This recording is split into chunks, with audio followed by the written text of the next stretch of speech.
But we sat on the lawn and just sat in the beautiful sunshine, nice and, just being warmed by the heat of the sun. And we had we said prayers while we were sitting there. Our neighbors were out there too with their children, and it was just a really beautiful spiritual experience. I got a lot of insights and cognitions that came through, and we had a wonderful time. In all praises due to Allah. Yes, ma'am. Did anyone experience a ringing in the ear yesterday?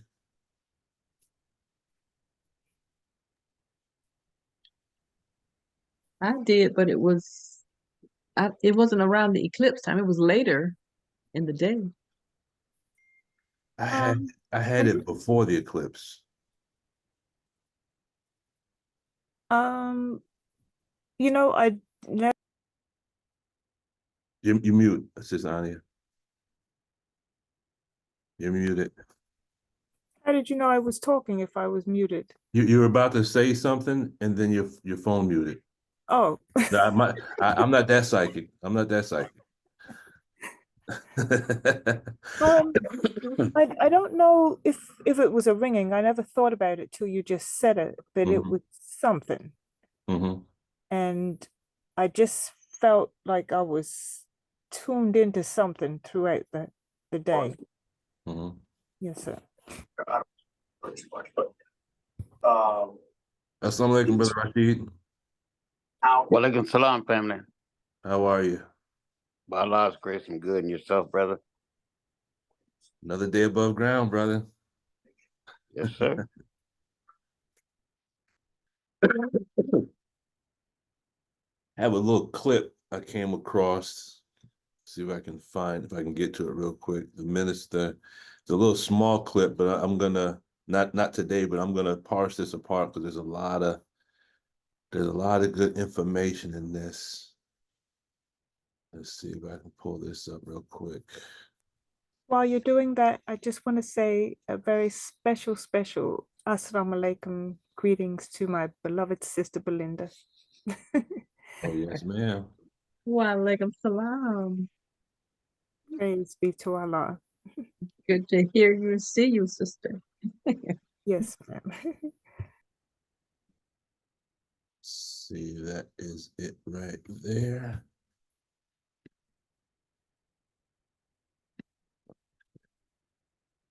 We'll use this to start our discussion. Let's see. Can you see my screen? Yes, sir. Okay. Brother Yusuf, this is the Facebook page that we have. If you haven't already become a part of it, this is I send little clips to the believers in the group where the minister speaks about things with the mind and spirit and everything else I can get my hands on that pertains to what we do. Let me see here.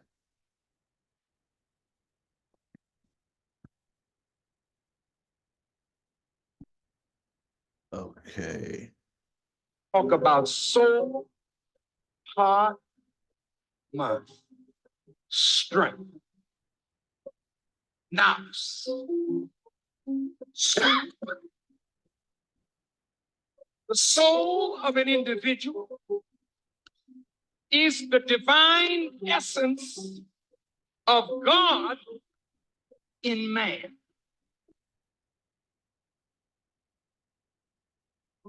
The heart is the seat of his intelligence, his emotions.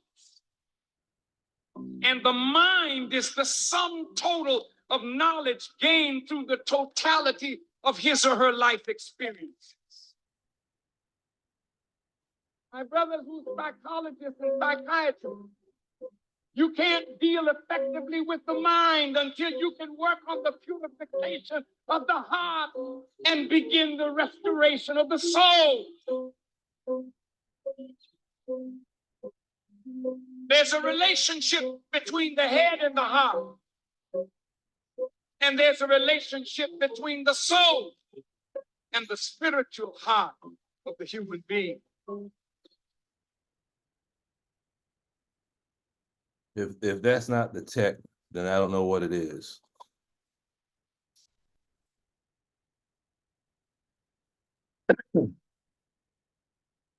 Anybody have anything on that they'd like to share?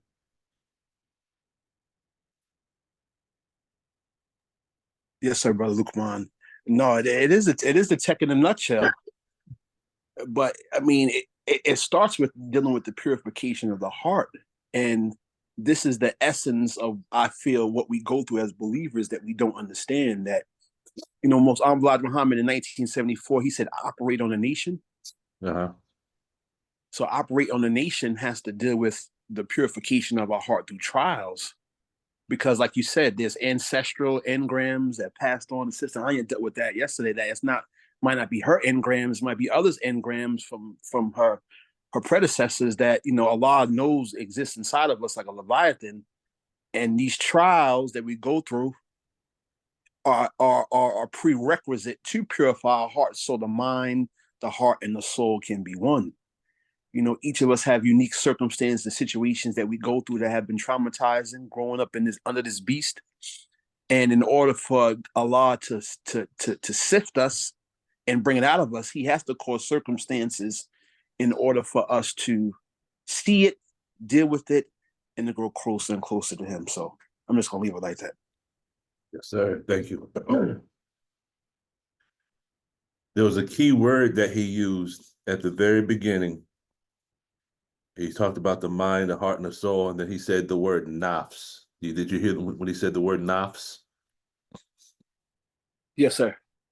The word nafs, whenever you look in the Holy Quran and you see the word heart, it's going to be, to the best of my knowledge, I haven't checked every Arabic word. I haven't cleared every Arabic word dealing with heart, but the two that keeps coming up over and over again are nafs and the word kalaba.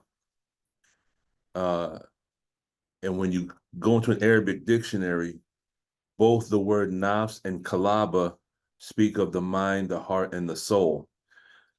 When it talks about kalaba, something specific about that word is that it also means the best part. So when you're talking about the heart and the mind, when you look at it in Arabic, you're talking about the best part. And one thing he said that was key, he said the mind equals the totality of our experience, correct? Yes. Wouldn't that be the same as the time track? Yes, sir. So at a future time, we can dice it up. We can dice this one up today, because even though it was a short clip by the minister, you can extract so much tech from that statement that shows that there's ARC between what we've been given from both sides, from the Most High Elijah Muhammad and from L. Ron Hubbard. And it just shows that many of the things that the minister has already taught us, L. Ron Hubbard gave us the equation, the formulae to understand it more deeply. Does that make sense? You know, the church gives us the science to understand it. We know it's true because it's coming from the minister. So we know that it's stable datum. So we know the what. L. Ron Hubbard gave us the how and the why. So now once we get the equations, we can go back to the things that the minister has said, and we can crack them open even further. Does that kind of make sense? Absolute sense, sir. Yes. Assalamu alaikum, Sister Rashida. Eid Mubarak.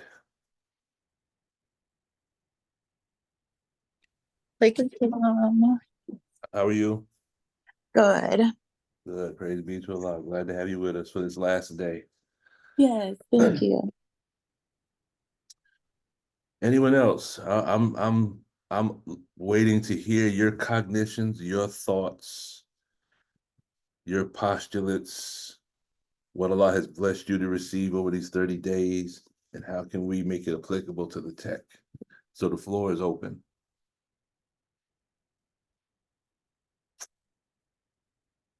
Well, leave me out here by myself now.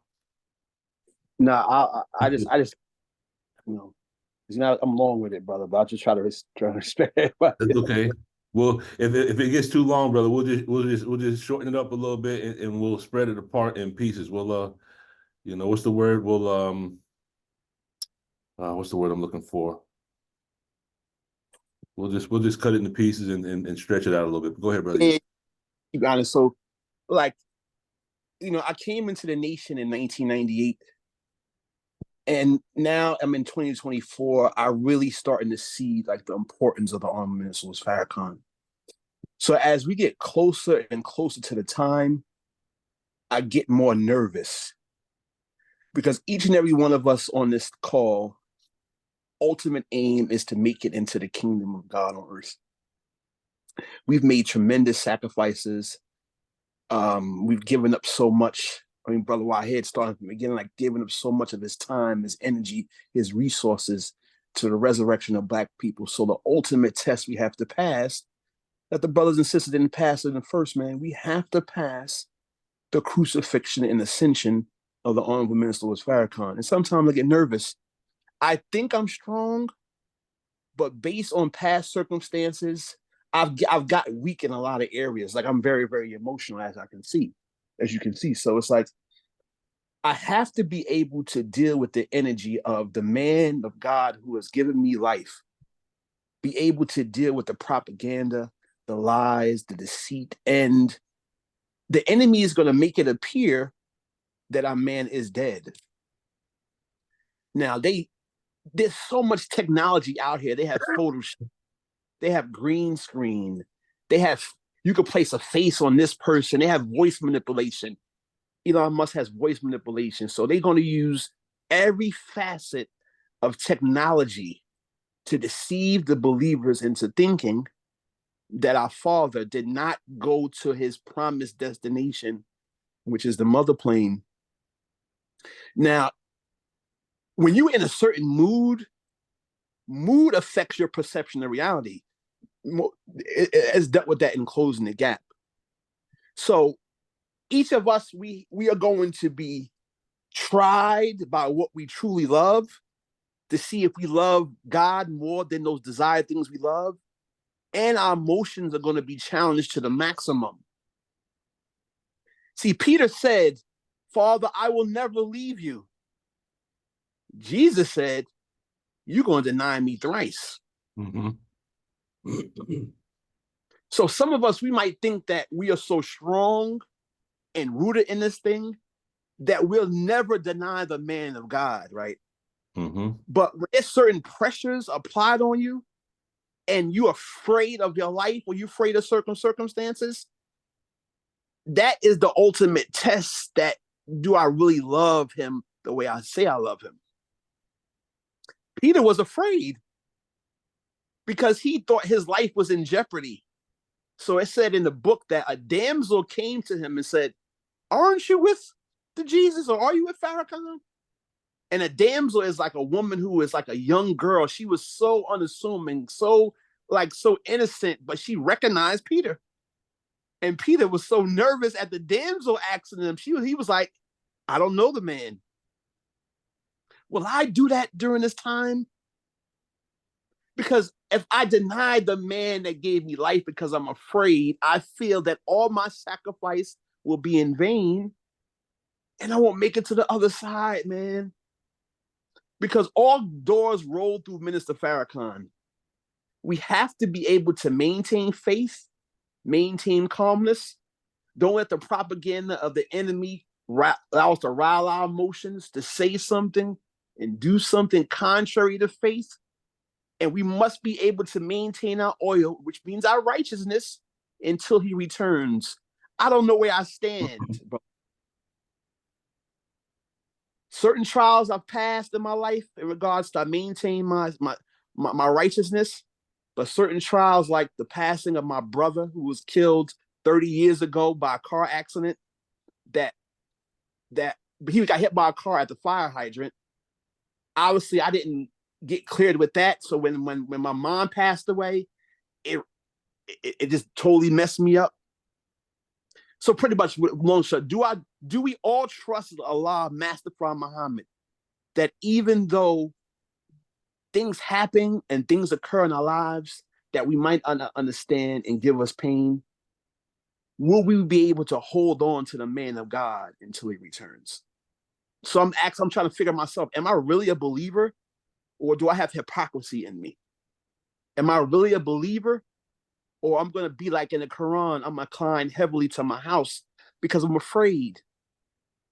I pray to Allah that I stand, and even under death, that I'm be willing to say I'm with the man regardless of my life is on the line, because we ultimately going to have to pass that portal of, we're going to have to challenge death physically for our faith. Will Brother Yusuf Muhammad, with all this passion, all this energy, all this fire, be able to put it to the test and stand when the time comes? So that's what's on my mind right now. Yes, sir. Thank you, brother. There is I can find it. As you were speaking, there is, and I don't know if we've ever seen this before, there's a science project I remember observing where, I'll describe it, then I'll see if I can find an example. You take water. Have you ever heard of taking water and causing it to be super saturated? Have you ever heard that before? No, sir. Okay. In physics, there's an experiment where you take water and you super saturate it with salt up to a certain point. And then what happens is you can just take one single salt crystal, and this water is so super saturated that when you drop just one salt crystal into the salt water, you can actually see the glass of water, the whole thing condenses into a solid piece of salt almost. Does that kind of make sense? Can you see that in your mind? Yes, sir. Okay. I'm going to try to find, let's see if this is it. If this is it. That might be it. That might be it. It's called condensation. Excuse me. You can do it with ice water.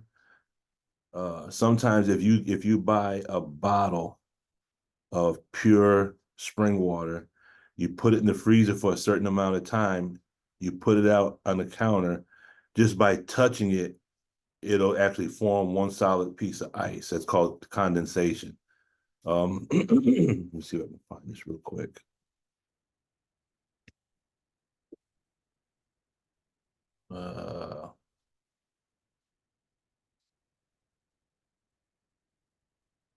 And by all means, I mean, if anyone has anything, I'm sure we read our Sister Belinda. Did you come across anything while reading The Last Jews?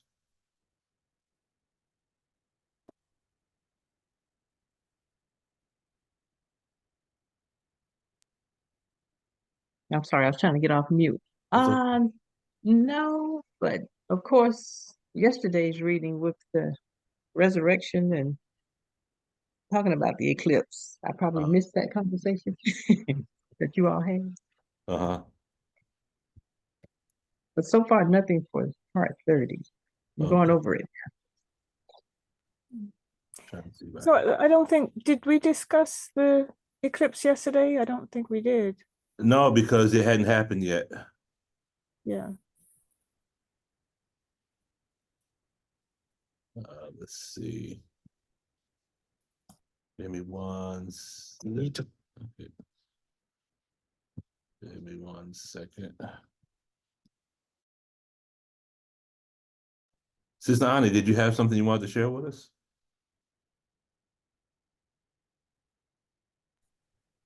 About the eclipse? Yes, ma'am. Well, later on when we get into that part of the discussion.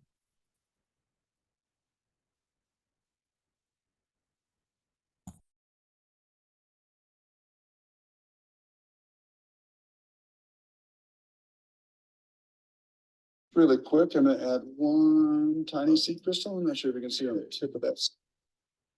Okay, I found it. So let me share my screen.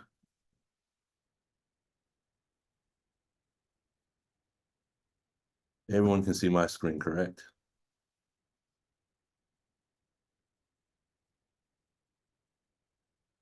Can Yes, I everyone see it.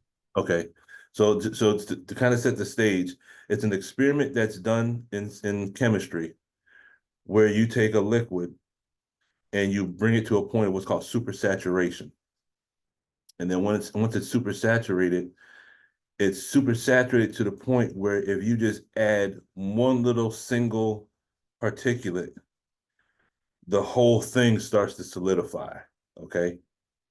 So and this clip is actually pretty quick, so. Okay, just really quick, I'm gonna add one tiny seed crystal. I'm not sure if you can see on the tip of that scoopula there.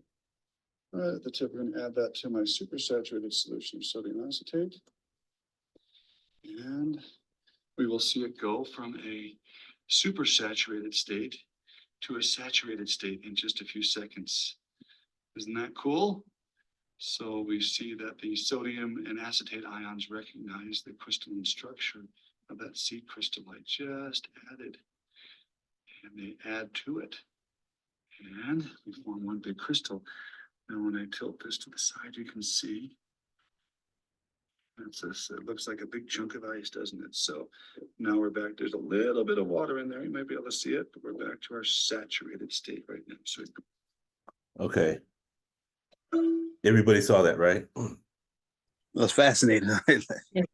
So you can just do that with regular water and salt? You can, but there's a process because normally salt will just dissolve in it, right? Yeah. You have to bring it to what's called a supersaturated state. Now, I don't know the process. I've observed it, but I don't know the process. You bring it to a supersaturated state where it's like you bring it up to the very brink. And then when you pop in just one little grain of salt, it all condenses out. The question is this. If mathematics is Islam and Islam is mathematics, then physics is Islam and physics is mathematics, correct? Yes? Yes. Yes, sir. And what we've been given, specifically in the problem book, is to teach us about our miserable condition, correct? Yes. Could we possibly say, in the study of everything will teach us something about our miserable condition? And if we can say that, how is this a demo kit and how can that be used to represent you and I? It's based on something you said, Brother Yusuf. It triggered this train of thought. But can you see how that can be a demo kit? Well, first of all, does everyone know what a demo kit is? Yes. Okay. Yep. Okay. So how can that little chemistry experiment be used as a demo kit? And I'll say to represent, I know I want to give you that much of a clue. I want you to figure it out. How can that be used to represent you and I?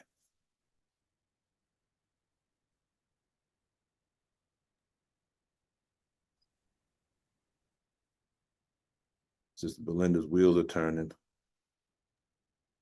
Well, what came to mind without, I guess, pondering too long, it made me think of like the word, like it penetrates and saturates me. I come in one state, and then when the word hits me, that light, and then you can become a solid believer. Okay. By being saturated with the word. Okay, saturated with the word. Okay. Does anyone have access to a dictionary where they can look up the term supersaturate? And if you don't have supersaturate, see if you can just pull up the word saturate. And while we're doing that, go ahead. What dictionary.com do? whatever definition, whatever's, you know, we're gonna go down this rabbit hole here for a split second. Does anyone else have anything that they saw in that demo kit? I'll save mine for last.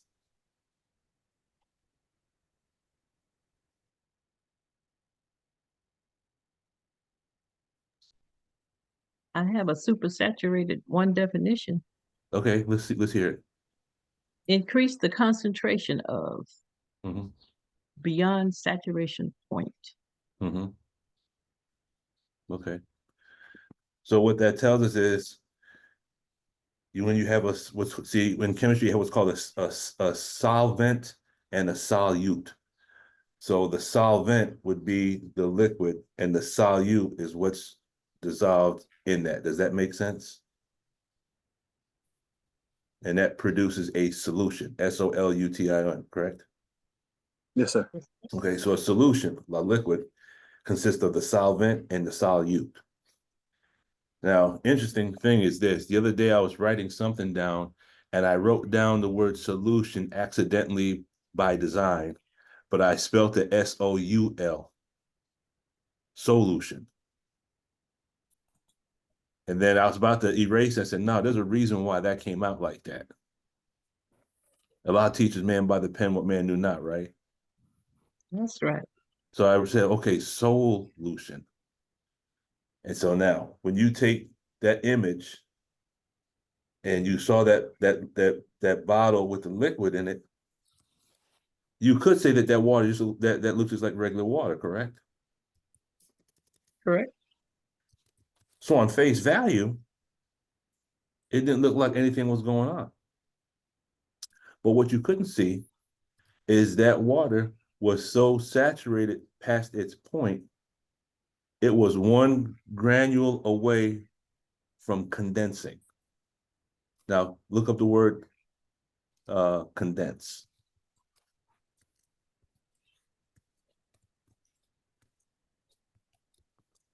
Wait, let's do the word saturate first. Brother Yusuf, you got saturate?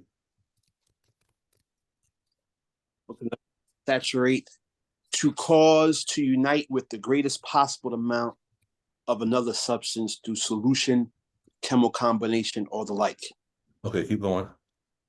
To charge to the utmost as with magnetism. Mm-hmm.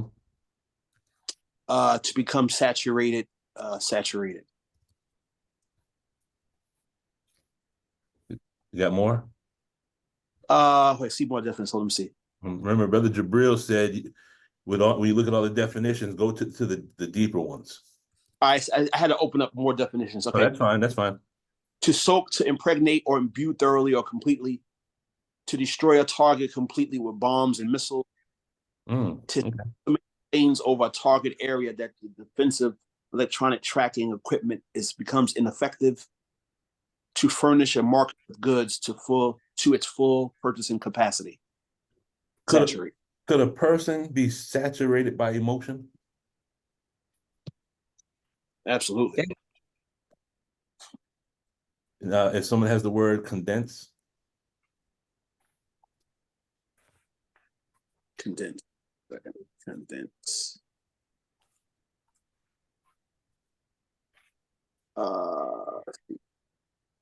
Condense, to make more dense or compact, reduce the volume or extent, concentrate, to reduce to a shorter form or bridge, to reduce to another and denser form as a gas or vapor to a liquid or solid state. Condense. Now, if you notice, the key word in there is to reduce, right? Yes, sir. Okay. In Dynetics, there is a term. I'm going to try to give us the exact definition and then kind of marry it to what we're talking about. He had this thing called the theory of condensation. And this was found in what's called the Philadelphia doctorate course, if I remember correctly. And what he did was, let's see if I can find it. It should be right here. I'm going to marry this with something that the minister has already taught us. When you have states of matter, you have solid, liquid, and gas, correct? I have to keep asking the question. Yes, sir. Because I don't see your smiling faces, so I gotta go based on hearing. Okay. So the difference, what's the difference between a solid? What's the difference between a liquid? And what's the difference between a gas? Do we remember this? Do the young scientists remember this from school? Has to do with the temperature? It does have to do with temperature. On one level, yes. What else? The amount of, I don't know if it's molecules or, I don't. Let's say you have, let's use an arbitrary number of 100 atoms. Okay. When you have a gas, you have that amount of atoms in a wide open space. Okay. When you come down to as you begin to condensate, you're going from a gaseous state to a liquid state. What you're doing is those particles are vibrating less, they're becoming more compact, and then you would take the same amount of atoms, but it fits in a smaller space. Does that make sense? Yes. Okay, less energy, less space. When you get from the liquid state to a solid state, you have even less energy and less space. So when you go from a gas to a solid, what you're doing is you're losing both energy and you're losing both space. So L. Ron Hubbard has what's called I think he said the law of condensation.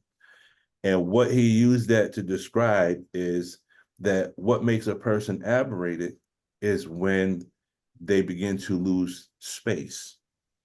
How would you feel living in a house that had all this open space versus all your belongings in one room? Does that make sense?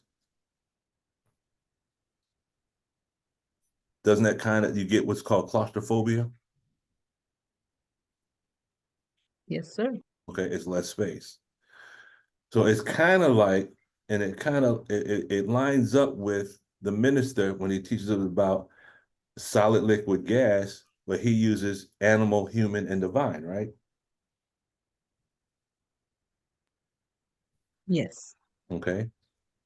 So basically what we're talking about is we're using physics, we're using chemistry, but we're using it as a demo kit to understand our miserable condition.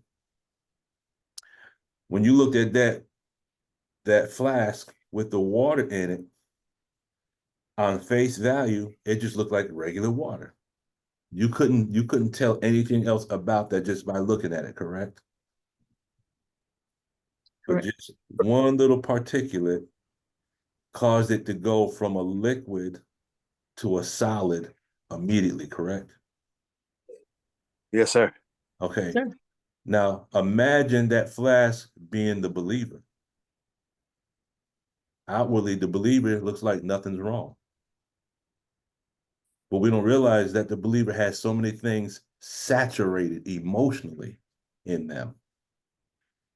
That one last thing that takes place, that one last word sets that believer off. So can we say when that condensate was coming out, could we say that the water was dramatizing? For sure. Because it was a liquid, right? Mm-hmm. And then it became other than itself, right? Sure. It went from a liquid to a solid immediately. That's what happens to us. We're not just saturated, we're super saturated. We're beyond the breaking point. And it's only by Allah's grace that we haven't fallen off the deep end yet. So when we're making our salats, and when we're studying the minister, and when we're studying our study guides, and when we're studying the text, we're bringing that saturation back below the saturation point. Does that make sense? Beautiful Yes, sir. analogy. Beautiful. So as we reduce our saturation point, when new things happen, it doesn't cause us to condense. So really, when you understand it, the teachings and the tech are like the process of distillation. Does that make sense? Yes, sir. Okay. Let's look at two types of distillation. And then we'll use that as a demo kit and apply it to gaining a knowledge of ourselves. Two basic levels of you have what's called filtration and you have distillation, correct? Does that make sense, those two? Filtration is when you pour water through like a filter, and that water catches the particulate and lets the water go through, right? Yes. Okay, so when we pour water through a filter, the filters are designed to catch the particulates, and then we get the pure water. That's kind of like Straightwire. Okay, that's kind of like lock scanning. So Straightwire and lock scanning, that's kind of like that's filtration. But filtration doesn't work with salt water, does it? The salt, No, the salt particles are so the sodium particles and whatnot are so small, they might go through the filter. So then what happens is you have to do the process of distillation. And what distillation is you apply heat to the SOULution. You apply heat to it. And then as it evaporates, the water goes up. And this is why if you leave water on the stove too long, you come back, you have that little white chalky substance on the bottom of the pot. Y'all know what I'm talking about? yes, sir. Yes, sir. Okay. You have boiled the water out. The water has evaporated and left the solute behind. Okay. That's what Islam is supposed to do. Islam is supposed to separate the solute from the solvent, meaning separate the God from this world, leave this world behind so that the God in us can rise up. Does that make sense? Beautiful analogy.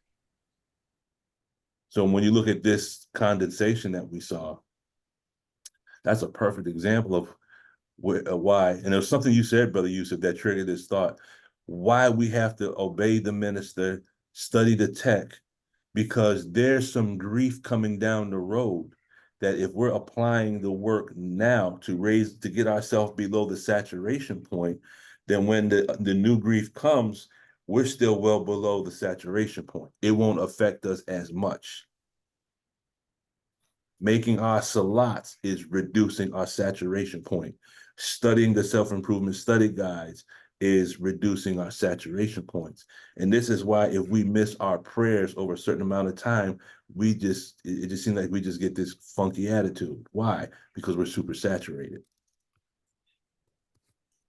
Absolutely. That was a beautiful analogy, sir. All praise is due to Allah.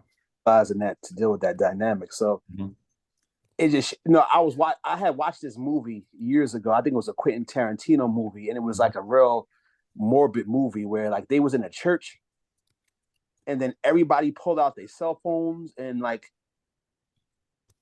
a frequency was sent through the cell phone, and then everybody started fighting and killing each other in the church. And it was like, Quentin Tarantino, his mind is crazy, but what it's saying is, it's like, the enemy knows what he put in us. So he creates a world to stimulate all the aberrated engrams in us to make us do things that are absolutely out of our mind so we can explode. So this is why God come in person, because he knew that. And he gave us a word to help us offset that dynamic that he knew that existed inside of us. So I guess my mentality has to shift in regards to what I've gone through, that God wasn't doing it to me. He was really doing it for me to purify me. So like it's a spiritual distillation. Right, exactly. So God will cause a little of the particulate to go into my super saturated situation, knowing it's going to cause an effect. But because I have the word in me, I don't run from it. I embrace it. I learn from it. And then he'll bring that same particulate again back to me to see if I learn from it. And if I don't, I guess, condensate or condense, I've learned, I'm growing, and I'm getting closer to the objective to be able to handle the tremendous emotional particulate that the enemy is going to put on us when the minister goes, that, like you said, it won't affect us as much as it would if God didn't previously try me with similar circumstances. Mm-hmm. So could we say this? Could we say that Allah, and this goes back to what it says in the Holy Quran, Allah uses the fire to purify. So now we can say that Allah is using the trials to distill us. Maybe that's why we have to be still, because it will, the fire of the trial, we know trials purify. The fire of the trial allows us to see, because we have a certain belief of ourselves, but we're not going to see it until we go through the trials, right? Does man think he'll be left alone on saying he believes and will not be tried? It says, nay, many were tried before you that Allah can see your heart. The way the minister explained that, he says, you know, if Allah is the best knower, why does he have to put us through trials in order to know? He should already know, correct? You already know, yes, sir. Mm-hmm. But Minister Farrakhan said the God in us doesn't know. So right. we might think of ourselves in one way until the trial hits, and then the trial shows us we might not be as strong as we thought. So what happens? When we fall against the restrictive law or the general rules of conduct, and because Allah says we have been created weak, when we give in to one and we break one of those rules or laws, could we say that that is a point in time where we have our SOULution has went through the process of condensation? Can we say Indeed. that? Yes, sir. Yes, sir. Okay. So that means we know that there's certain things that cause certain problems. Now, check this out. This is interesting. I won't go too far into this, maybe at another time. There is an experiment. There is an experiment. It's called Bose-Einstein Condensation, where they take a solid and they take it past the point of solid, and they have found another state. You have gas, liquid, solid, and they have found another state of matter below solid. Okay, and that's called, they call it Bose-Einstein condensation. And what happens is, one of the things that takes place is when they hit this with light, it has the ability to either to slow light down and actually stop light to a standstill. Now, how can we apply that to the believer who is severely aberrated? How can we gain something from that, use that as a demo kit? So solidified that even light doesn't travel through it. Anyone?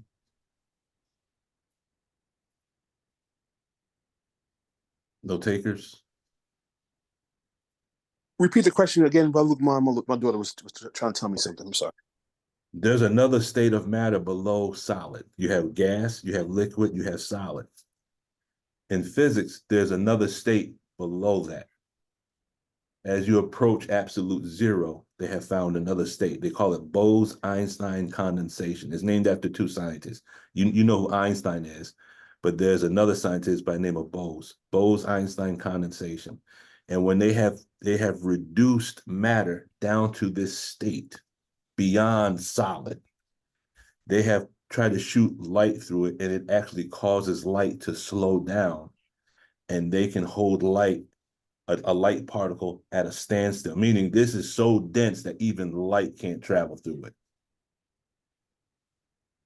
It reminds me of, I'm thinking about, when you talk about that, I'm thinking about the planet Pluto, 4,600,000,000 miles away. Mm-hmm. But regardless of how, sorry, go ahead. How so? Where's the connection? No, what I'm saying is, I mean, so it's a matter that's below solid that no light can penetrate it through. That's Mm-hmm. Is that what you're saying? Mm-hmm. Shoot, that's like the majority of our condition as the people in this world. That's like being so aberrated, the truth can't get in, can it? Right. Yes, sir. So the point is, as we study the universe, Allah, in my humble opinion, is always talking to us, but he's talking to us through the language of formulae. He's talking through the language of physics and chemistry and biology and mathematics and astronomy. He's always talking to us.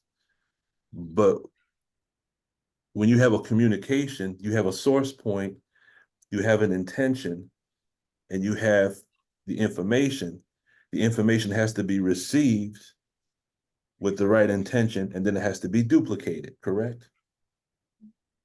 You know, Brother Lukman, it makes me just be so grateful to Allah that when I heard these teachings initially years ago, that he blessed me to, you know, open up an avenue of light that went into my core, that I connected with these teachings and accepted these teachings, because I think of the countless experiences that I have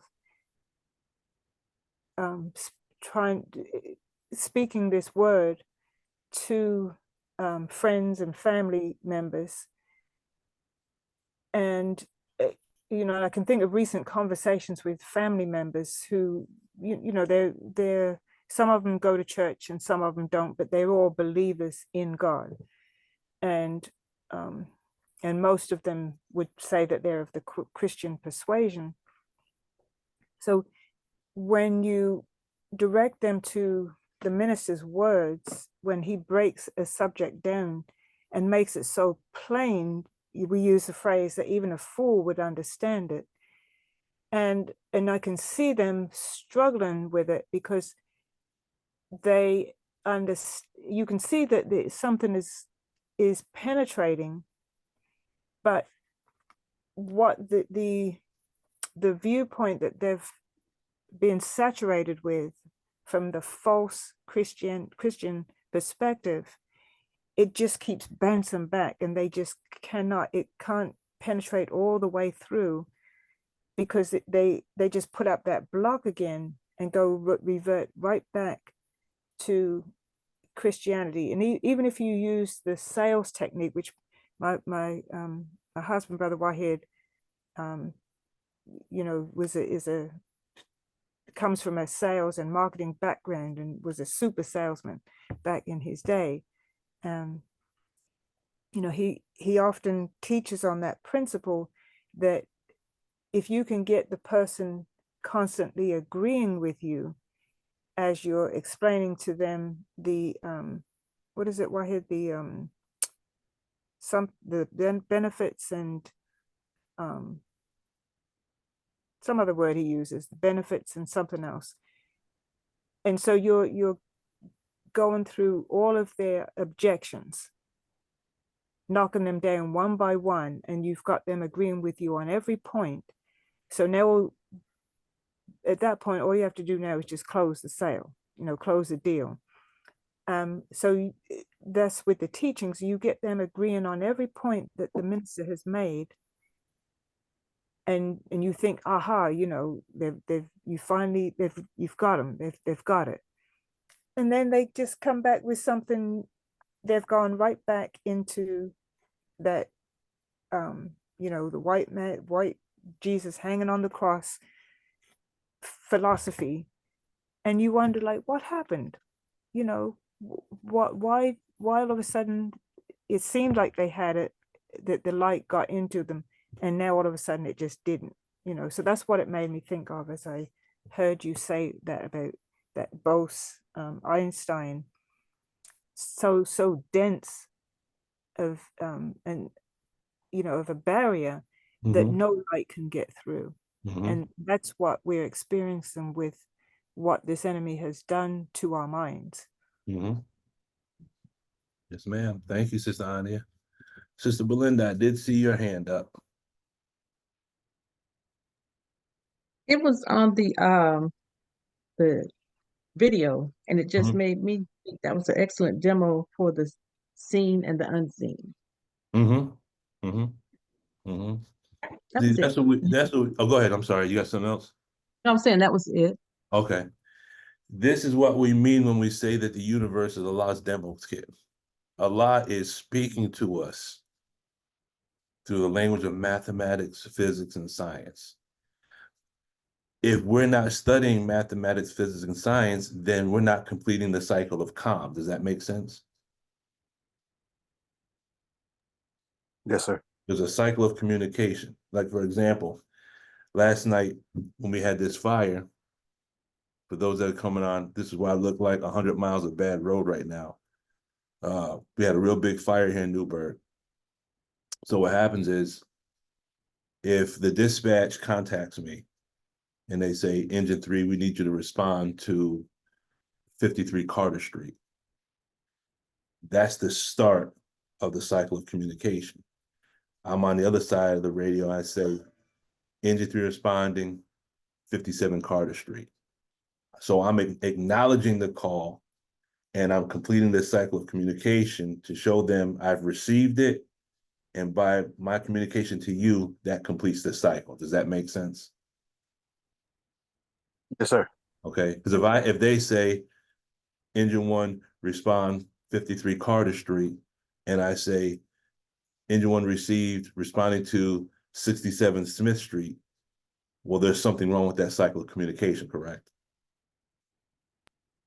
Yes, sir. That's not a complete cycle of action. You had an enemy on the line. There's some held down sevens in there somewhere. Okay. So when Allah is speaking to us using the language of formulae in the area of mathematics, physics, chemistry, or even in the teachings or the problem book, our Supreme Wisdom lessons, those are communications, then our response has to be in a certain way that completes that cycle of calm. How do you know when the cycle of calm is being complete and the communication is being duplicated? You produce a Farrakhan. Does that make sense? Yes. You see growth and development. Okay. Now, Sister Anya, key point of something you said that triggered a whole nother thing. You talked about in the salesman with regards to they get you agreeing with every point, correct? Right, it was features and benefits. That's what it was. Okay. Features and benefits. Now watch how the devil uses this. Watch how the enemy uses this. When you look at TV, okay, commercials, TV shows, whatnot. This is just a thought that popped up as you were speaking, Sister Anya. If we were to sit and watch TV with our restrictive law and our guiding rules of conduct in front of us, if we sat through an hour show, how many of those things could we check off as to what they're suggesting through the TV shows? Just a thought. Might be an experiment we can, okay? So how many times are we watching TV shows and they might pour themselves a drink? Does that make sense? Yeah, countless times, brother. Okay. They might smoke a blunt. They might do this. So you look at your restrictive law guiding rules of conduct. And I'm gonna experiment on this to see this. I'm gonna get in the laboratory on this one. How many things can I check off in one TV show as to what they're trying to get me to agree with, the features and benefits of these things? Because if some of these behaviors, if we're already from our past, we're already saturated with this, then would it not make sense that as we watch certain shows, they might trigger us to become spiritually condensed or mentally condensed? What you're suggesting, brother, this is the type of activity as parents that we should be doing with our children, is after they watch a TV show, is debriefing them, having them analyze it and pulling out those things that are being suggested to them, so they become more aware of the attack that is taking place on them. Mm-hmm. Mm-hmm. So the enemy already knows, just through this environment, every one of us is saturated, correct?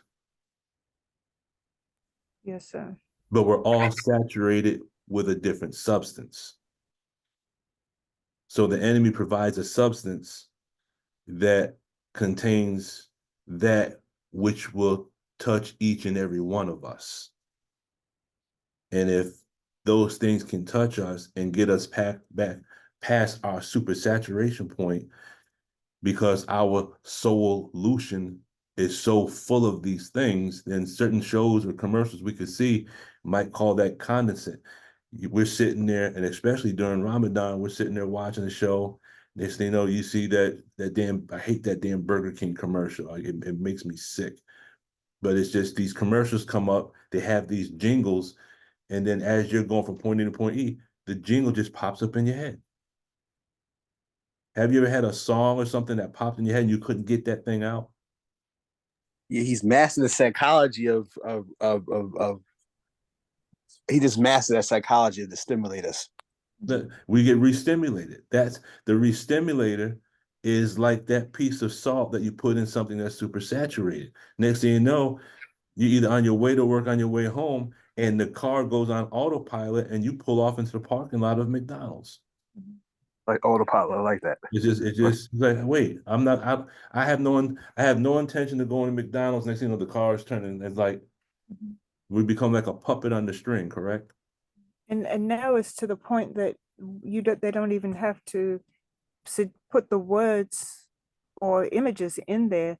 It's just the beat, especially with this the rap beats, and all the different types. So they got all sorts of names for those different types of beats now. But just hearing the beat, and I notice, with myself, because I love music, but just hearing that type of beat, and it automatically puts you start popping your fingers, and your head starts going, and it's taking you totally off your square into another dimension instantly.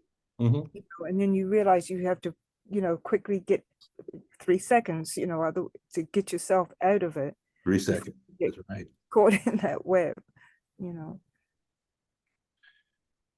There is something in music called the doctrine of effects. Have we ever heard about that? Heard of that? The doctrine of effects. Sister Belinda, you might have heard of that through Brother Batin, possibly. The doctrine of effects. Every musical chord or scale produces an emotional response. Certain chords and certain scales are connected with certain emotions. Does that make sense? Sister Belinda, can you drop some signs on that for us, or?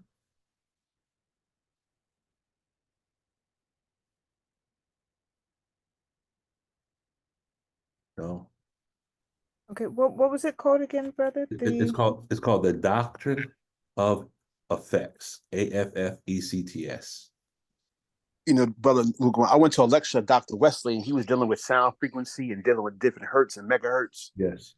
He was dealing with Dr. Dre beats and how they have certain frequencies, and they utilize that in music too. They have certain frequencies and they use it especially with our music to put us in a trance, really to hypnotize us, so they can subliminally place their agenda in your mind, and you're not even aware about it, because you tapping your feet and you bopping your head, but your subconscious is being fed negative thoughts constantly. They've mastered that science too.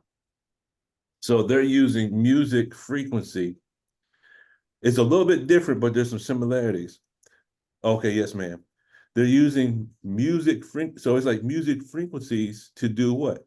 To cause that condensate. So then when that thing triggers us, we become condescending, I guess. What's the meaning of condescending? All these words are connected together. Can we get a dictionary definition on that? Condescending? Morning.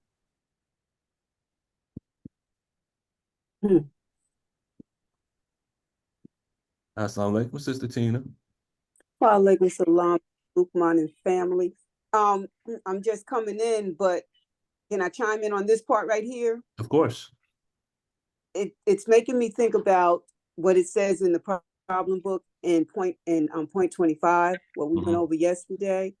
And Musa gave, the devil to civilize them, gave them one of each kind of book. He gave them one book on mathematics, one book on astronomy, one book on language, and one book on other sciences of life. So it's making me think about those sciences are not mentioned in the lesson that I saw so far. And so it seems like the other books can be used with whatever science they're using, combining, because they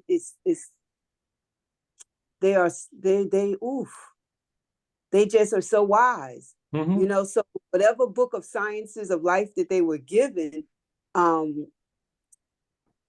could see the other books included. I can see mathematics in their trigonometry. I can see astronomy in their trigonometry, and I can see language in their trigonometry.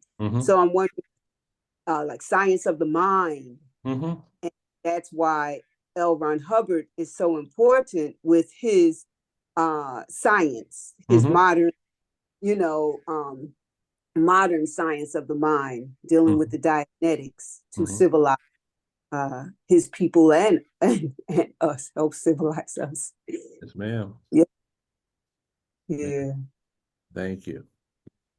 Brother Yusuf, you got that definition? Yeah, condescending is when you apply a sense of superiority over somebody and you lower your standards to who they are. So it says to behave as if one is conscious of being descending from a superior rank to a rank of a lower dignity, something to that effect. It was saying. Okay. So are we below 2.0 on that? Yeah. Okay. Brother Martin, assalamu alaikum. We see you, brother, sitting there holding them bean pies.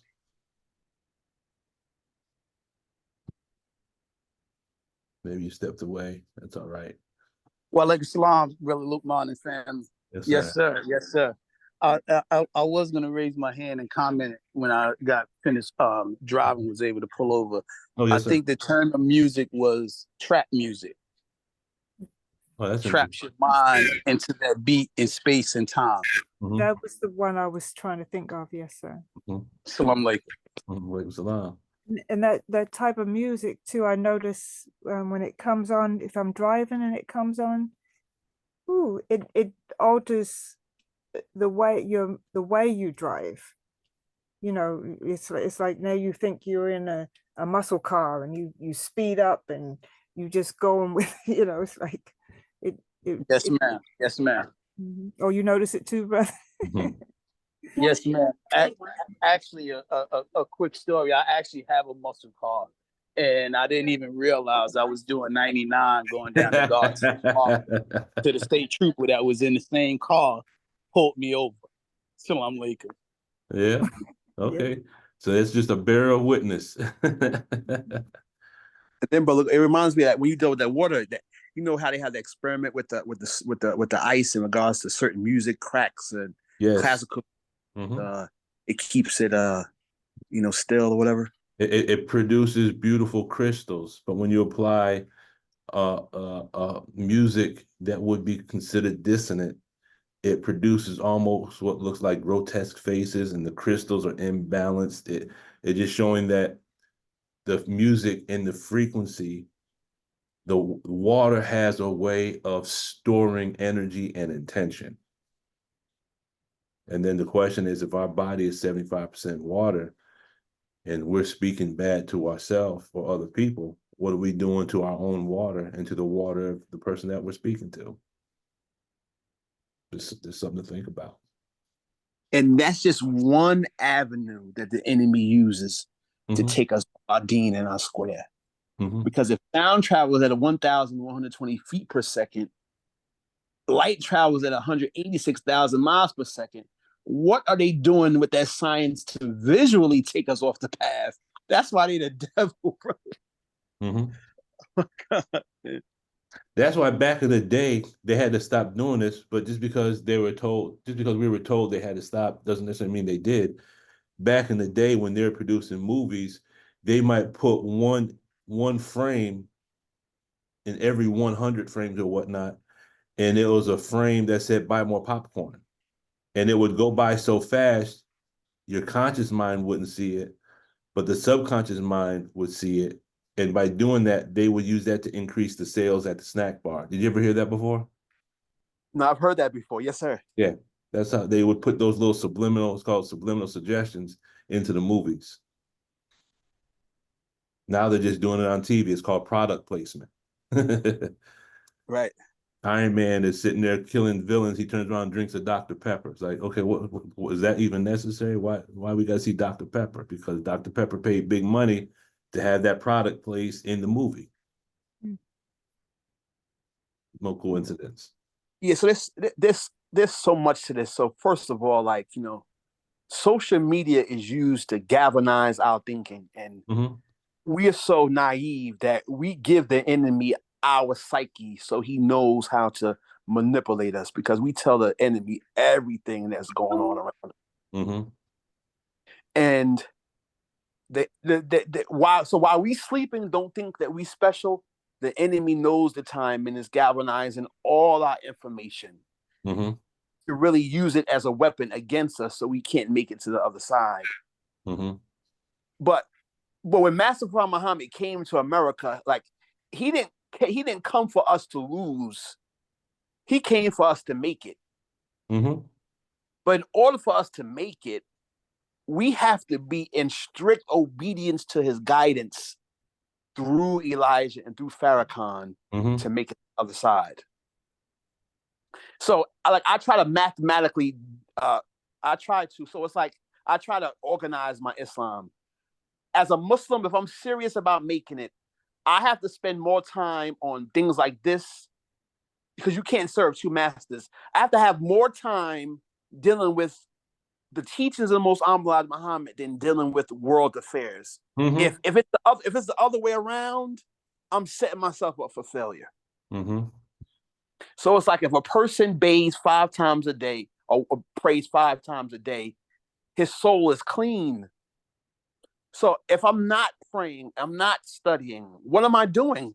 I'm susceptible to all the trap music, all the subliminal messages, all these things that are going to pull me off the path.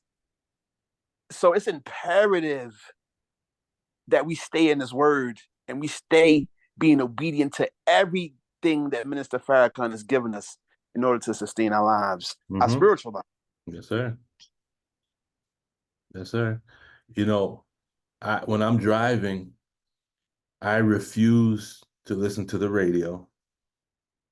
One of the first things I do is I have a little plug. I plug it into my cell phone. And if I'm traveling, if I'm going to the store or someplace or going to work, one of the first things I'll plug into, I'll either pull up a video of like Brother Jabril or Mother Tanetta, or I'll pull up Final Call Radio. Correct. Yes, sir. I don't even listen to the radio. I remember one day I went to work and there was a song playing, and that song was stuck in my head for like 2 days. And then here's the thing. I don't mind admitting this because I think we all fall in this trap. You hear the song on the radio, so then you'll say, I want to go, what's the video? Now you got the acoustic, the sound stuck in your head. Now, if you go to YouTube and look the video up, you're like, oh, why did I even do that? I should have known better. Brother Yusuf, look up the word earworm. Look up the word earworm. I think it's all one word, earworm. Yes, sir. ERWORM. No, it's 2 words, earworm. Okay, one second. My computer just froze. Give me 1 second. While he's doing that, Brother Lukman, yes, ma'am. when we were talking about saturation earlier. Mm-hmm. Another, as well as the phrase, the straw that broke the camel's back. And Yes, yes. of course, clouds, when they reach a saturation point, that's when they When they get heavier than gravitation. Yes, sir. But then I also thought of Minister Farrakhan's words to us during Savior's Day, and I'm just going to quote a couple of paragraphs out of the final call from his lecture. He said, for these last 2 months, I have been in my house, in my room, music room, baptizing myself in the pain and the bloodshed of my Palestinian family. Brothers and sisters, that is our family. You may not think that, but it's okay. You have to grow beyond yourself. And you have to know there are people in this world that are connected to you far beyond your own black skin. Mm-hmm. So as I was baptizing myself in the blood of my family, it was building me up for what I am about to tell you all today. So that made me think too that he was saturating himself. He used the term baptizing himself, but it's the same, saturating himself. Beautiful. That was beautiful. So it's the same concept from a different angle. Yes, sir. Mm-hmm. He was purposely super saturating himself with regards to the pain of the Palestinians, so that his being would be condensed or solidified with respect to what they're going through. Correct? Right, and that came out in his what's the word? It all condensed into his Savior's Day address to us. Okay. And then to his words to us at the beginning of Ramadan, Mm-hmm. which carried through to our activity throughout this whole Ramadan of going out and servicing our community and identifying with the pain of our Palestinian people, and others around the world that are suffering. It affected the format of the prayer line, the Ummah Reflects, and the content of that. So it had a very, very positive effect just from that minister doing that 2 months of saturation. Okay, so now, Sis Anya, based on that, can we say that as we study mathematics, physics, and science, and I always separate those three, because the way I look at it is mathematics is the language which we understand physics and science, correct? Does that make sense? Sure. Okay. Physics is like mathematics that's applied to the forces of nature, because in physics you have thermodynamics, you have heat, you have what's called fluid dynamics, which is dealing with liquids, and then science that involves chemistry, biology. So me personally, I separate everything into those three areas: physics, mathematics, and science. Can we say that as we use Allah's creation as a demo kit to get a knowledge of God, to get a knowledge of the universe, and to get a knowledge of self, can we say we can look at that one demo kit, but we can look at it from two different perspectives, both positive and negative? Is it possible we could do that? Sure, absolutely. What do you think, Sister Anya? Yes, sir, most definitely. I was about to say most deaf, but yes, most definitely. Most deaf. Yes. And just a very quick example from nature is the way that you would use grapes.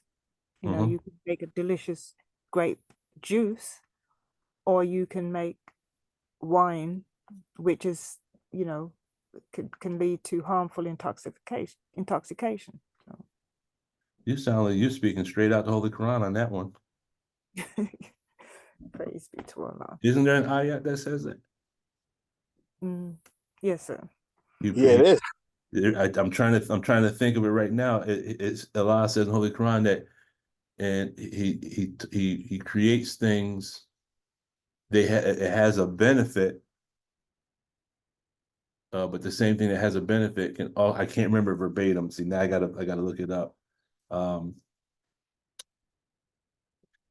Yeah, sister, you just came right out of the scriptures on that one.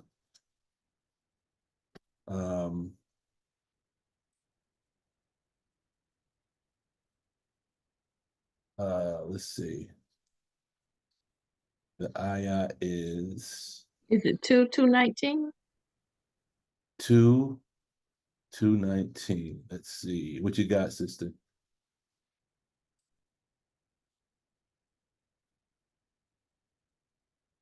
Two 2:19. They ask thee about intoxicants and games of chance. Say, in both of them is a great sin and some advantage for men. Yes, that's what I was And looking for. then, Right and their sin is greater than their advantage. Yes, thank you. That's exactly what I was thinking about.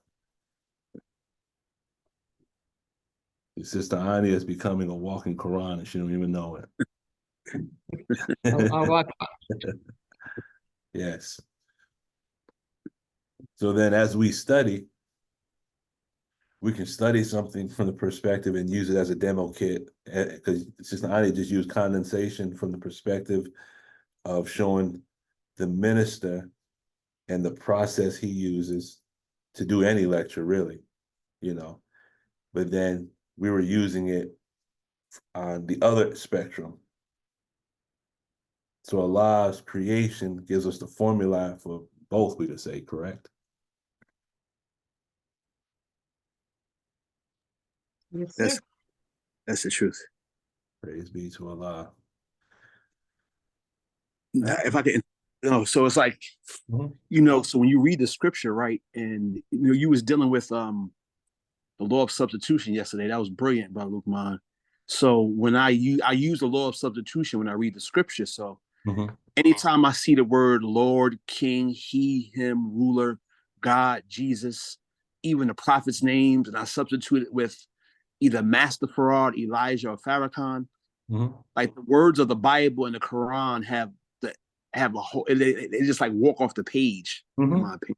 So, no, you're absolutely correct, man. So it's like when you read the scripture, right, and it shows you how, in order for us to get to the other side, we have to master these trials and master our emotions, which ultimately saying that regardless, Allah, what you bring in my life, I trust you, and I'm not going to let that particulate make me other than myself. I'm gonna stay in the liquid form, right? So when they arrested the minister or they arrested Jesus in the scripture, Pontius Pilate was like, do you refuse to speak to me? Do you realize I have power either to free you or crucify you? See, that was a particulate. See that the enemy was trying to stimulate Jesus to make him other than himself. What did Jesus say? Jesus was like, you would have no power over me if it were not given to you from above. Therefore, the one who handed me over to you is guilty of greater sin. So pretty much he was not stimulated at all. Why? Because through his life, he's always trusted Master Fraud and Elijah. So minister didn't care about the power of Pontius Pilate. He didn't care about what you think you are, how powerful you are. You have no power over me, only that Allah allows you to have. And this is the mindset we have to have during our trials. That regardless of what the enemy appears to do to our loved ones and use them against us or stimulate us around us, you can only do what Allah commands you to do. And if we was to maintain our composure and not let the particulate stimulate us, we will have strength beyond strength to be able to deal with anything that comes in our lives. Yes, sir. But here's the question. What is the process to maintain your composure? That process, to me, would be the same as lowering, oh no, not lowering, would be the same as raising your saturation point. Does that make sense? Because if I raise my saturation point, that means I have the ability to absorb more things without condensing. That's the same as if I can gain more theta, then the things that people say and do to me won't re-stimulate me. Does that make sense? I thought about the burning bush. Yes, that's perfect. That's perfect. That's perfect. Yes, ma'am. Thank you. Now, but now that example you just gave, Brother Yusuf, let's deal with an example more close to home. I remember a story where there was an agent or something that held a gun to the head of the Most Honorable Elijah Muhammad, and he said, "I should kill you." He said, "If it pleases Allah, you will, but if it doesn't please Allah, you won't." Have you heard that story before? I've heard that, yes, sir. How do you relate that to saturation point? He wasn't moved at all. He also said, if 10,000 heavily armed people are outside my door, I will not be afraid because with us. But you can't get to that, like you can't get to that stage, in my personal opinion, unless you've passed smaller trials that God is with. On a gradient scale. You gotta in the tech it's called processing. You gotta be able to do things on a gradient level. Well, the Most Honorable Elijah Muhammad, let's say saturation point is the same as tone and experience and passing tests. How many tests did he pass to get to that point? Correctly, exactly. How many tests has the minister passed? There's some tests that he's passed that we know of, and there's some that we don't know of. But when that's why the trials are like the sparring sessions to prepare us to be able to see 10,000 heavily armed individuals. We won't be afraid. So it's like how you do the small things, how you do the big things. Like you will never be able to deal with the energy of the crucifixion unless you're able to go through certain gradients of trials and trust in Allah. That's all this thing is. Do I trust Master Prophet Muhammad? Because like in a problem book, it deals with the atoms of the universe. And there's so many atoms. So Master Fraud and Elijah control every atom of the universe. This is why we don't carry no weapons. It doesn't matter if somebody has a weapon. God has the ability. Our problem is we can't process how a real live living man can do this. So we doubt the power of God. But ultimately, we have to be able to trust Master Fraud and Elijah and the angels that they have our backs and nothing can happen to us. Nothing can happen to us if we trust them. And like that's what trials do. Do I trust God beyond what I visually see, knowing that it's for my benefit? Yes, sir. Yes, sir. A point that you just made that triggered a thought. A couple days ago, I wrote down this, early, like when I wake up in the morning, sometimes as soon as I wake up, there's a thought in my mind and I try to write it down so I can hold on to it and study it. And this is also based on something I remember studying years and years ago, where I said to myself, life is like playing chess with God. Okay. When a chess teacher is teaching a student chess, they're teaching them all the rules. They're showing them how to play. But the chess teacher is not going to allow the student to win because the student isn't going to learn if the teacher allows the student to win. You have to win based on, you got to gain a knowledge to surpass the knowledge of the teacher, correct? Does that make sense? Makes sense. Okay. When I look at life from that perspective,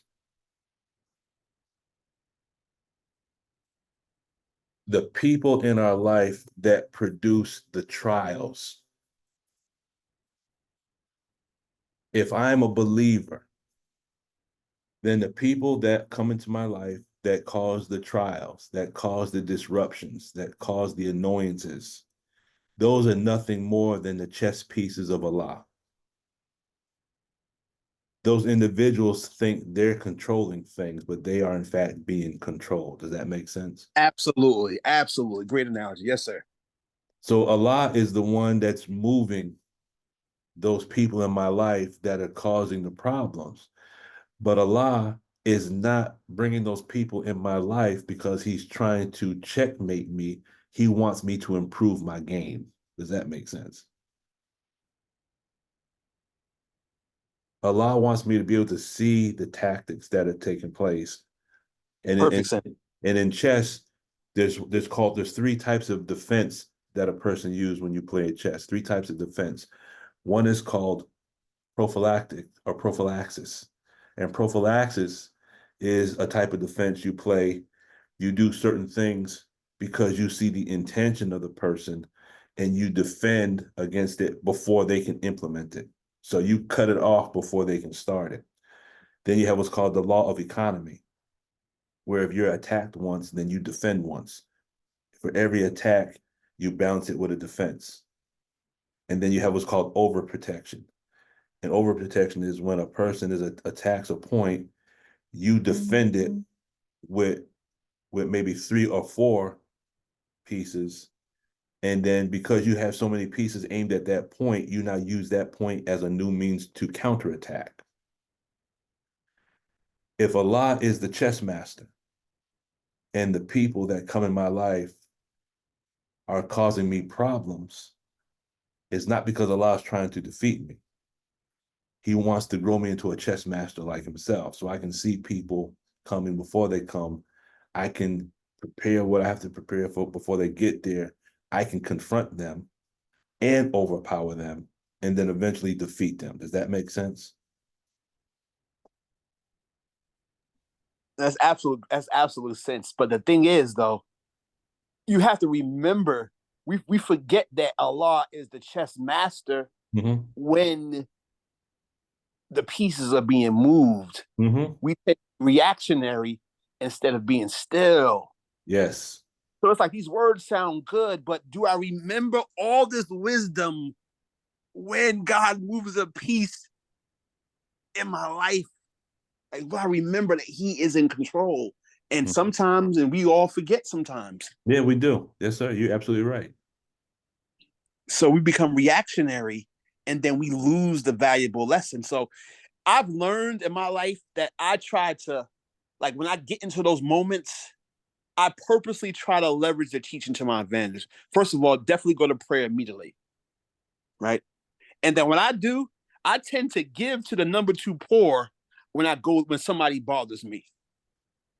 So I'm going to fight them. I'm going to fight the battle on my end through love and servicing. So it's like I pray, then I give to God's man. And I say, Allah, please handle my lightweight for me. And brother, I've been implementing giving in charity, whether it's $10, $20, $15, $100 maybe, when somebody's getting on my nerves. And I pray to God, man, God deals with them, man. And I sit back like a king on the chessboard and don't have to move. And all I did was go to NOI.org and give to God's man. I said a salat, communicated with the God, and the arrow that these people bring to me, God reverse it because you aggressed upon me. So if I act accordingly with the universe and understand how God thinks about God's man, and I implement the communication with the Lord of the worlds, I'm trusting the chess master. Now you think you're getting over on me, but I just put a stimulus, I put a postulate, a particle in the universe against you, unbeknownst to you.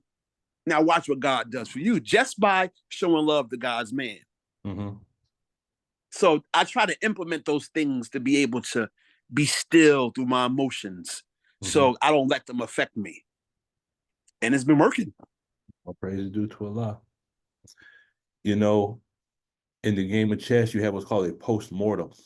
And what a post-mortem is, after 2 chess players play the game, they sit down and they go move by move and they ask each other questions about, well, why did it, over here, why did you move this? And the person might say, well, you had a weakness over here, so I maneuvered. So they're sharing information so their game, so both of them can learn and their game improves. Does that make sense? Does that happen all the time? Because it's like I'm letting you know my shit. No, when you play a tournament chess, when 2 people play in a tournament, they can agree, if they don't mind. Some people won't do it. But you know, someone might say, you want to go over this game afterwards? I say, yeah, let's go over it. So there's a whole nother room you go to. You set up your board because you write down your moves when you play your game. You write down your moves so you can reproduce the game in its entirety. And so if the opponent plays a move, you know, I can say, well, when you put your knight right there, you know, why did you do that? And the person might say, well, I put my knight here because if you look at this square, your square is weak. So what I was doing, I was maneuvering, and then I moved my bishop over here because in chess, strength and weakness is based on mathematics. Okay, and when you see the mathematics, you know where to defend and where to attack. And so these two individuals are sharing their strategy and their tactics. And what they're doing is they're helping one another improve their game. Okay. Sometimes when I play chess against individuals, I say, you want to go over this game, you know, and the games that I lose are the games I learn the most from. The games that I win don't count. The games that I lose are the important ones. And I say that to say this. If we look at our life the same way, at the end of the day, if we just take a moment to sit still and look back at the course of that day, where were all my victories? Where was I defeated? And when we wake up in the morning, it's like Allah setting up the chessboard all over again to play another game. Does that make sense? Yeah, correct. Because you got to learn that lesson. That lesson's gonna come back again if you It's don't gonna pass. come back again, brother. Even in my chess games, and I have to stop playing chess as much and start get back into studying because I'm making the same mistakes because I haven't learned my lesson yet. I haven't slowed down to study the mistakes and why I'm making them. But that same thing occurs in life. At the end of the day, or actually at any point in time, we make salat, but specifically at the end of the day, we get that quiet time, we make our salats, we can reflect back over the course of the entire day.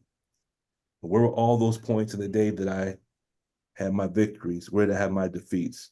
You know, we're like, it's like lock scanning in the tech. Those places where I fell short, where was I when I fell short? Why did I fall short? Now I'm picking up all the perceptics. What was there that caused me to do X, Y, and Z? So now when that situation comes up again, I say, well, wait a minute, I see this. I'm not doing that. So now my loss actually became a victory. Does that make sense? It does make Yes, sense. sir. And I just want to quickly say, because that was going to be my comment, Go ahead. is exactly what you said about the benefit in those times when we don't apply the wisdom that we've been taught and we suffer. It's just confirmation that Allah's word is true. Not just when we do right, but when we do wrong, it becomes stable datum. Confirmation. That was all I was going to say. Yes, ma'am. Thank you. Thank you. Last point, and then we'll go to Sister Tina. Let's look at the minister has taught us in the study guides. I believe it is study guide. I want to say study guide number 3. No, building human potential. I believe it's either, I think it's study guide number 4, struggle for balance. I could be wrong, but one of those study guides in the beginning, the minister talks about the wobble in the earth, correct?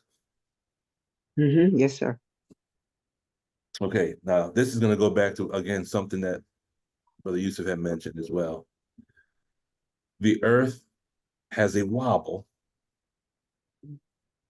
And as a result, if you take a basketball and if you rolled it, possibly that basketball might go in a straight line, correct? Yes. Okay. If that basketball had a little bulge or wobble in it, when you rolled it, it wouldn't go in a straight line. It would go off on a diagonal or a curve, correct? Yes. Okay. Now, the earth, and part of this was based on problem number 16 in the problem book. I think that's where the idea first originated from. The earth has an orbit around the sun. That we know, correct? Yes. Okay, we'll throw a little trick question in there. How fast is the earth traveling around the sun?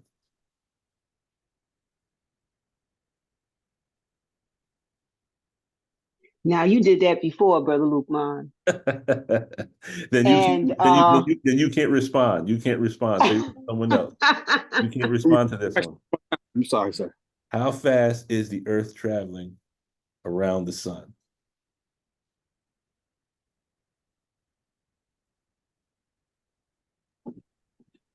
We're awful quiet. because they know it's a trick. How fast does the Earth travel around the sun? Come on, believers. No, I'm just trying to think. So the sun hits the crater 1,037 1/3 miles per hour. Mm-hmm. The circumference is 24 miles, 1,000 miles. What? It's a day, right? What do you mean today? I'm just asking a question. How fast is the Earth traveling around the sun?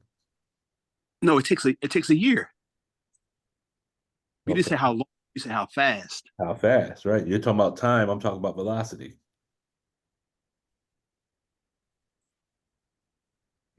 So it doesn't travel at 1,037 1/3 miles per hour? No, ma'am. It travels that speed on its axis. Ah. You have what's called linear velocity and you have what's called axial velocity. 24,896 miles is the axial velocity or the rotational velocity of the Earth. That is not the velocity that the Earth is traveling linearly around or on its orbit around the sun. Sister Tina. Oh. Go ahead, Sister Tina. Well, I remember that my thought was 1,037 1/3 miles per hour, but then you said, or again, that's on its own axis around the sun. So it's turning at that speed as all the planets are turning on that speed on their way around the sun. So I forgot what the answer is. So. Okay. At another time, we'll go through all the math. But basically, you have to use the distance of the Earth from the sun. And there's a reason why I'm saying this is just a little sidebar, just to have a little fun. But when you calculate this is from problem number 16, when you calculate the actual distance that the Earth is traveling, okay, you get that in miles. That's miles per year. You divide that and you get miles per day, miles per hour, miles per minute, then you calculate miles per second. And the Earth is traveling at 19 miles per second.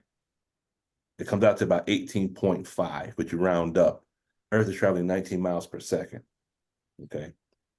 Anyway, the Earth is traveling around the sun. The sun attracts the Earth, correct? The sun attracts the Earth? Sun attracts the Earth because of gravity. Okay. Sun is attracting the Earth. But the moon is pulling on the Earth in the opposite direction sometimes, right? The moon is pulling on Earth because it's trying to get back its water, correct? That's in the flag of Islam. So what is the difference between attracting and pulling on?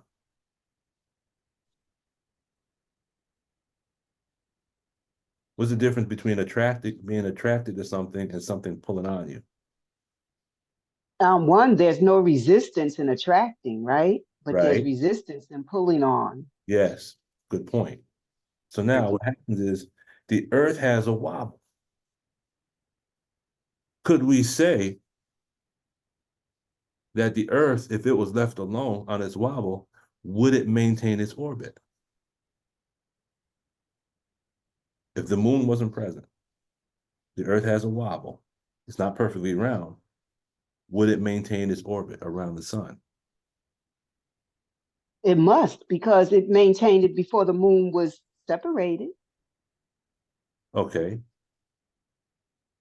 But did the Earth have a moon prior to that? When the circumference of the Earth was 35,000 miles in circumference, was there? It had something because minister teaches us that there was something in place that compensated for the wobble in its motion. And I believe it was the planet Mars, if I'm not mistaken. Okay, but let's just look at the Earth and the Moon for a minute. Here's the point I'm trying to make. If the Moon is pulling on the Earth, we know for every action, there's an equal and opposite reaction, correct?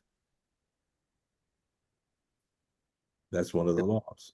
Yes. So if the Moon is pulling on the Earth in one direction, the Earth is going to be pulling back towards the sun, correct?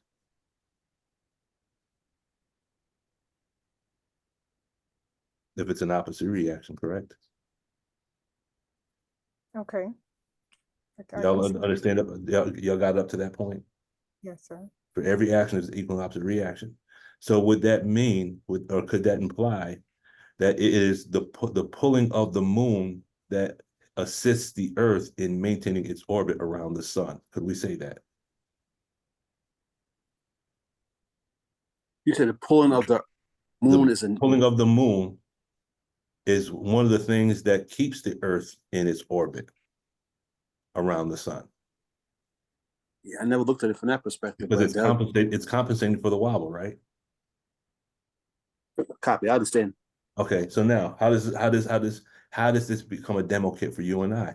Could we say that every time a difficulty occurs in our life, if that causes us to go to our prayer rug, then wouldn't every difficulty keep us in prayer?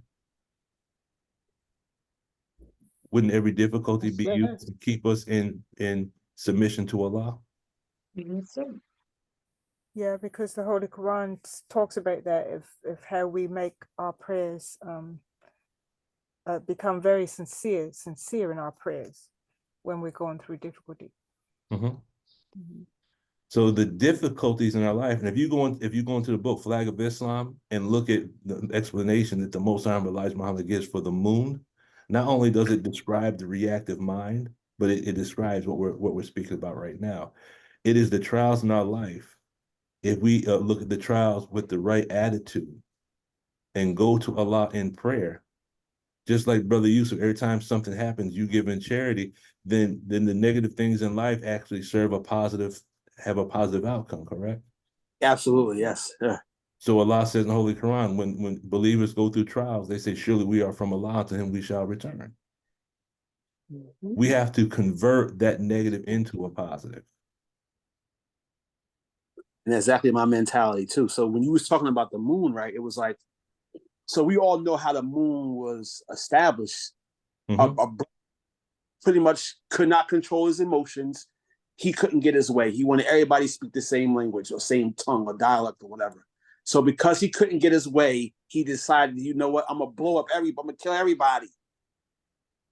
At that moment in time, God hid himself, because when a person knows who God is and not in control of their emotions, it becomes a devastating effect. But Allah used that dynamic circumstances and put the Moon in our flag as a sign, though. So it appeared to be negative, and it was negative, but Allah used it in the greatest and holy flag of Islam as a sign of the kingdom. So things appear to be negative in our lives, or we might have earthquakes in our life that appear to be devastating, but ultimately it's for a greater good if we trust the God. So it's just like the God is awesome, man. It's just so wonderful, man.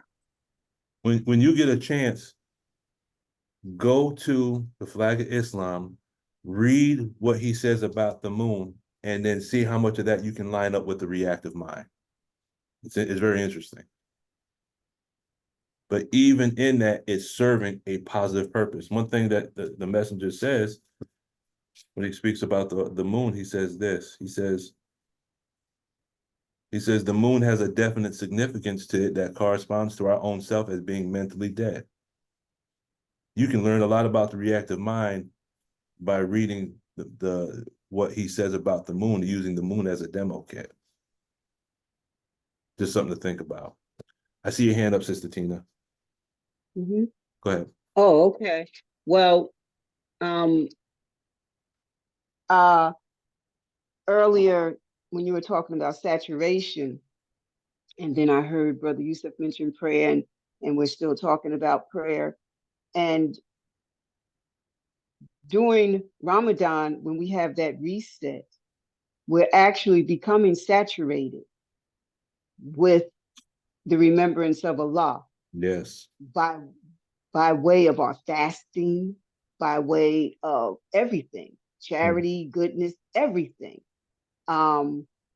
Acts of kindness, feeding the poor, and prayer is the most saturation that's, I'm going to say, imposed on us. Praying, our salat, and just the remembrance of Allah all throughout the day. And when we're saturated like that properly, then when the time comes that we have to pull from within ourselves in order to do the right thing that's pleasing to Allah, it seems like we will remember it, because it will distill back to the earth in the form of trying to please Allah, obedience. And in the Holy Quran, I was trying to find it. It's in there quite a few times, but I particularly read it today in part 30, where it says, difficult, surely man is created to face difficulty. So I look at our trials. I started looking at my trial years ago as, like the breast milk in a woman is particularly for that child. For that child, that breast milk is formulated. I heard the minister speak on this. That breast milk is formulated for that child, growth and development. And so I started looking at my trials as being especially formulated for me in the womb of this hostile environment, the world, Satan's world. As I maneuver through Satan's world, Allah takes me through certain trials on my way to meet him that's specially formulated for me. Because every time I look at my trials, I say, okay, and I'm looking at it in 2020, hindsight, 2020, I said, wow, that really was for me. As crazy as it might have looked to others, that was for me. Yes.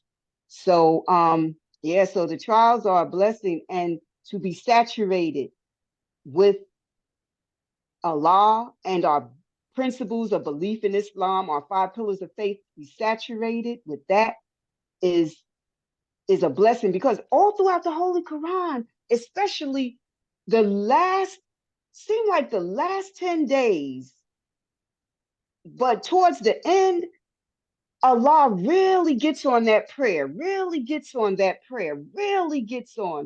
prayer.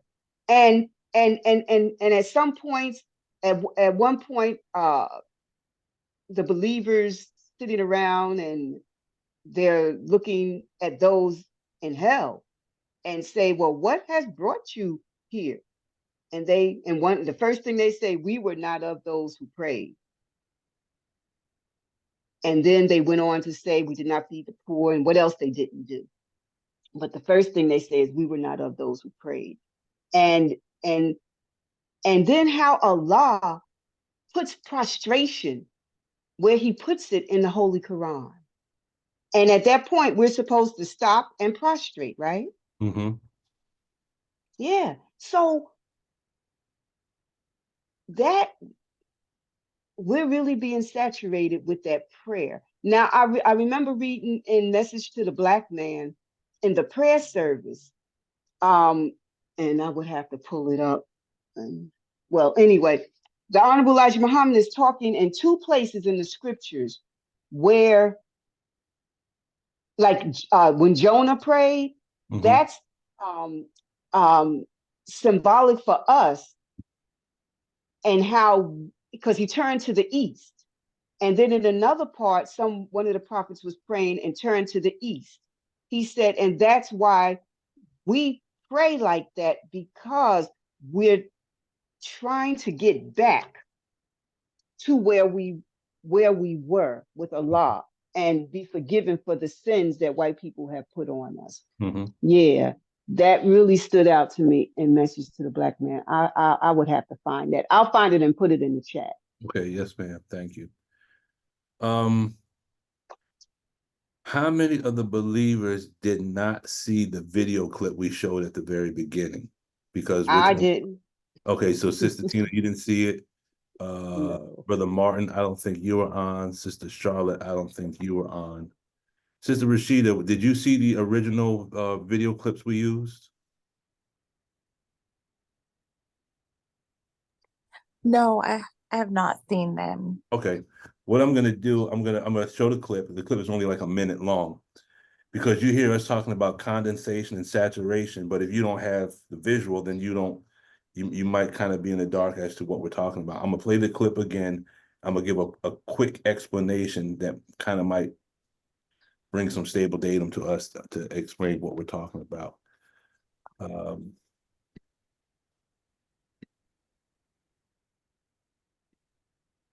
Okay. Can you see my screen, everyone? Yes. Okay. So initially what we said was, here you have, we're using science, we're using physics, and we're using this to actually gain a knowledge of self and our miserable condition, I guess you could say. So here you have a flask, and this flask just appears to be just a liquid, correct? Just a plain ordinary liquid. But this liquid is what's called supersaturated. And supersaturated means that there's so much that is actually contained in this solution, you can't see it. But as soon as you add just one little crystal particle, it's going to produce a chain reaction.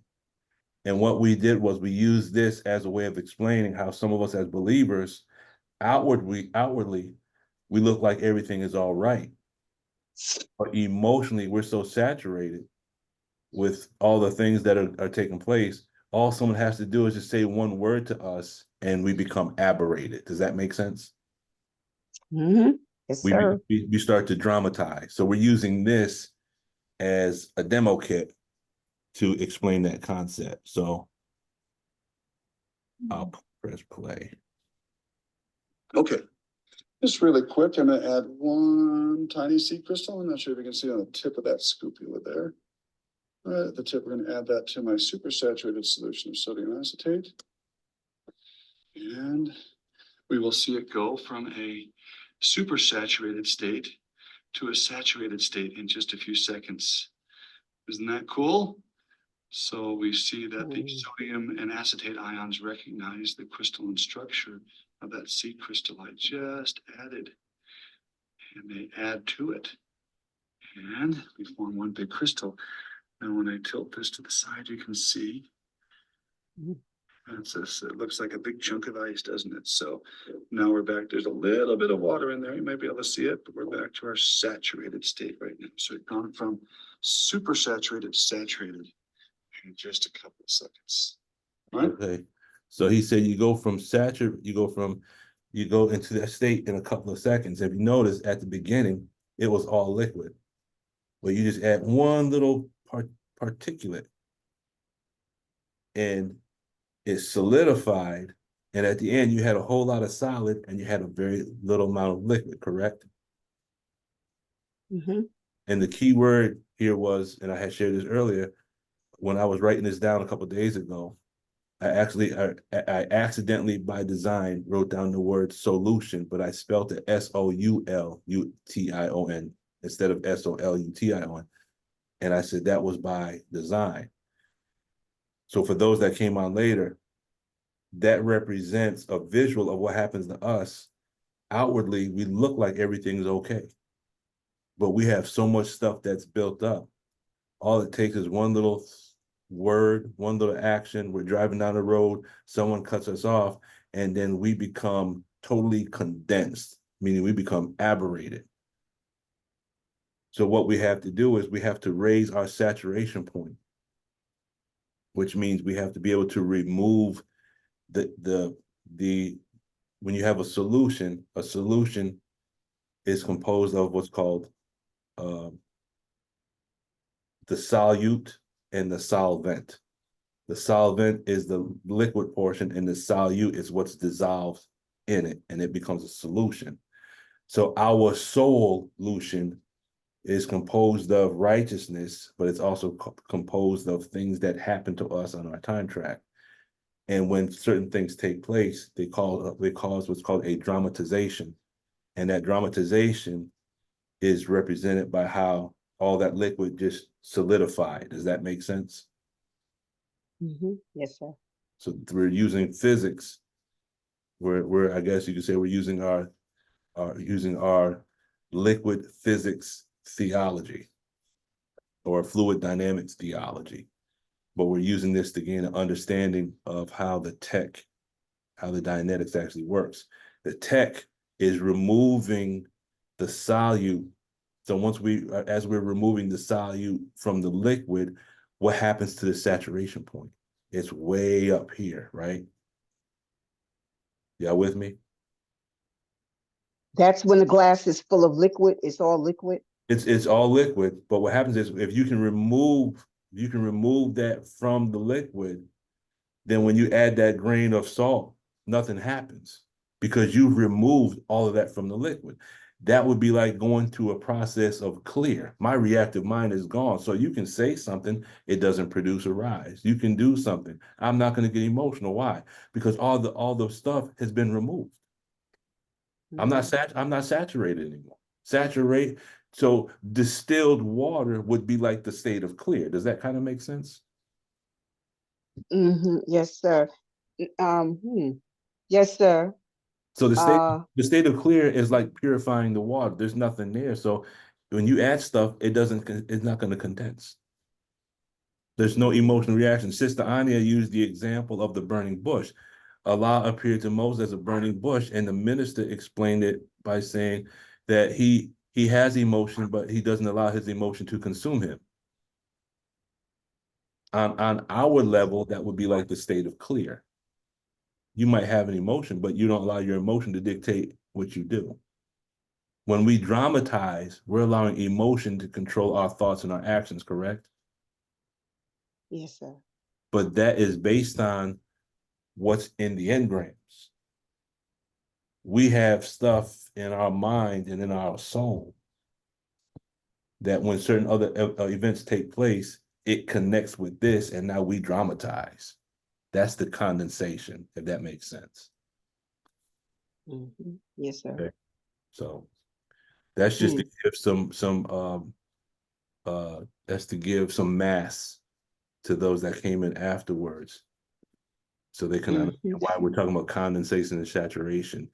We're saturated with the craziness of this world. And that's why sometimes someone can say or do something and we dramatize. We go off the deep end. Why? Because we're not clear yet. Yes, sir. Now in the law, I'm sorry, go ahead. No, go ahead. In the law of substitution that you talked about yesterday, just like we can say that we're saturated with, our aberrations and stuff like that, we can say that we can be saturated with the remembrance of Allah, right? Yes. We can substitute that. One of the things that I found very helpful in L. Ron Hubbard's technique is the necessity level. The necessity level in book 1. And that is so real, because what it is that you could be so low on the tone scale, but because you had, let's say your husband died, he passed, So of course, you're low on the tone scale, but because you have to make the arrangement, there's a necessity that brings you up the tone scale in order to handle that. Mm-hmm. So when I was studying that, the necessity level, because it's a force that takes you up. So I remembered the remembrance of Allah is the greatest force. So when I was in that condition, I put it to the test. And the remembrance of Allah, however I was remembering him, brought me up the tone scale so that I was not just up to handle the business, but I was up to do a little bit more than that. Mm-hmm. You know, so the remembrance of Allah is the greatest force to get us up the tone scale, to get us through whatever we got to get through. So to be saturated with the remembrance of Allah, to be saturated with all of the good things that the Holy Quran talks about, that is a blessing. Mm-hmm. That is a blessing. And it's on grade. It's gradient scale. Mm-hmm. I mean, I did an experiment with myself the other day. Okay, it's Ramadan, and my daughter told me about something that was on YouTube, and I said, well, I'll probably wait till tonight to watch it or wait till after Ramadan. But it was about a sister, you know, giving her life story about watching out for certain signs in people, you know, because they can really trip you up. So I decided to watch it. And of course, it's a 50-part. It was the 50-part. And I watched it all day. I missed my prayers. I actually decided I had to make that day up because I actually got thrown off. And I said, okay, I did not struggle through the difficulty of exercising my will and wait to watch it. And so I examined how I felt after, you know, I substituted that. I let that divert me from my normal activity during this Ramadan. And the results took me like 10 steps back, maybe 20 steps back in regards to the way I was feeling about myself. So I said, okay, like Sister Ania said earlier, and you said earlier, that, you know, we look at that and we say, okay, all right. So it wasn't a loss. It was actually a gain, because now I know without a shadow of a doubt, I don't think I want to let anything divert me from such and such and so and so when it comes to Allah. So, so I just wanted to say that, but that's only because of allowing myself to become more and more saturated with myself. Mm-hmm. You know, accept your own and be yourself. And myself is a righteous Muslim, so, you know, I'm embracing that. Mm-hmm. And because I did this experiment, that's what we do. We do experiment, you know. And doesn't it say something that the greatest experiments Allah does is on himself, or something like that? I think I've seen something to that effect. Yes, ma'am. Yeah, and I find the greatest experiments I do is on myself when I test the thing to see, okay, does these teachings work like this? Okay, all right, let me test this. Like the Honorable Elijah Muhammad tested how to eat to live, to know, okay, this works, this is real. Yes, sir. Thank you, Sister That's Tina. it. Thank you. And as you were speaking, Sister Belinda, if you could you type in the chat Surah 63, ayat number 9? I'm going to read it, but if you could put it in the chat for me, I would appreciate it. And Yes, sir. there's a key word that you said, Sister Tina, In the name of Allah, the beneficent, the merciful, it says, O you who believe, let not your wealth nor your children divert you from the remembrance of Allah. And whoever does that, these are the losers. You use the word divert. Mm-hmm. Okay. That's where I got it from. Okay. Divert from our remembrance of Allah. A good assignment we could do, a good experiment we could do is this. And one thing I learned, this is actually I learned this in a course called the Introduction to Scientology Ethics. And L. Ron Hubbard has things called condition formulae. And what that is every time a certain condition takes place, there's a formula that's used to correct that condition. And what you have to understand is you have to be able to recognize the condition, understand the different formula, but you have to apply the correct formula to the correct condition. Does that make sense? Mm-hmm. Yes, sir. Now, I say that to say this. When certain events come up in our life, if we can find the words of the Most Honorable Elijah Muhammad, if we can find the words of the Honorable Minister Louis Farrakhan, or if we can find a particular ayat in the Holy Quran, then anytime a certain condition pops up, if we have something memorized, that means every time this happens, we're using this formulae to help us get over the emotional impact of that condition.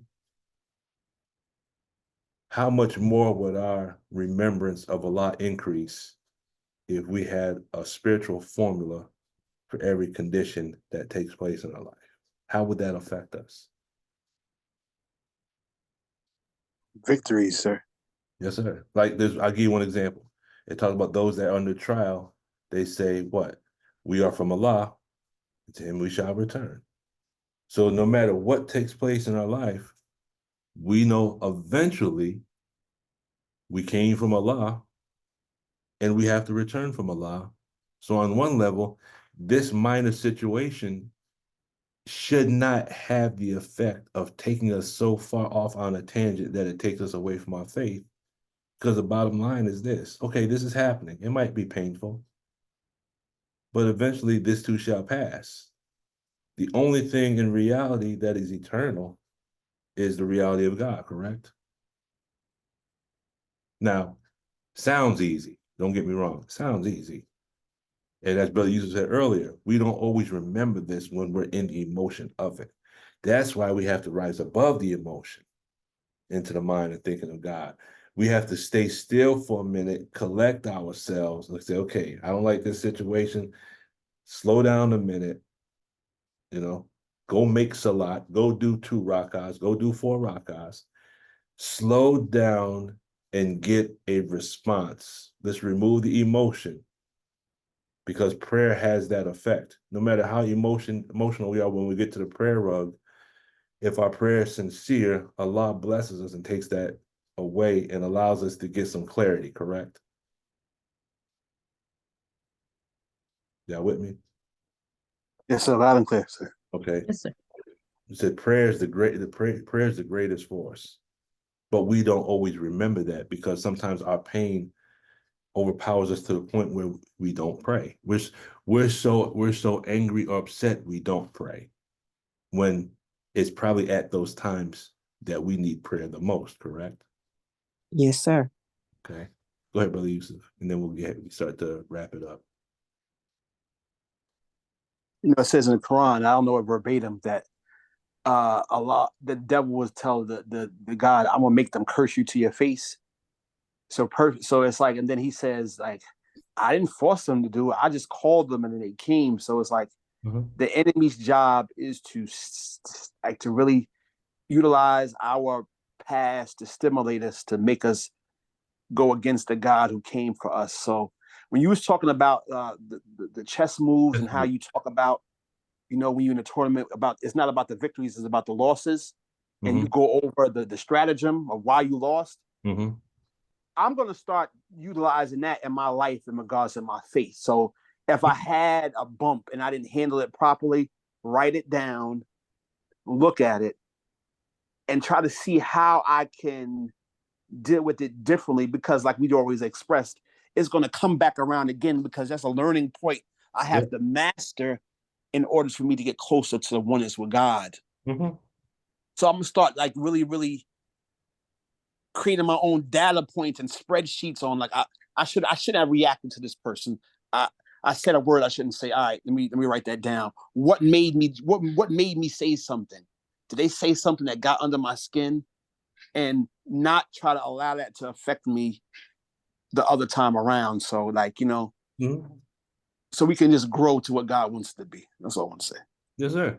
You can write down what's, you go back over, scan at night, scan the day, or scan the event right after it took place.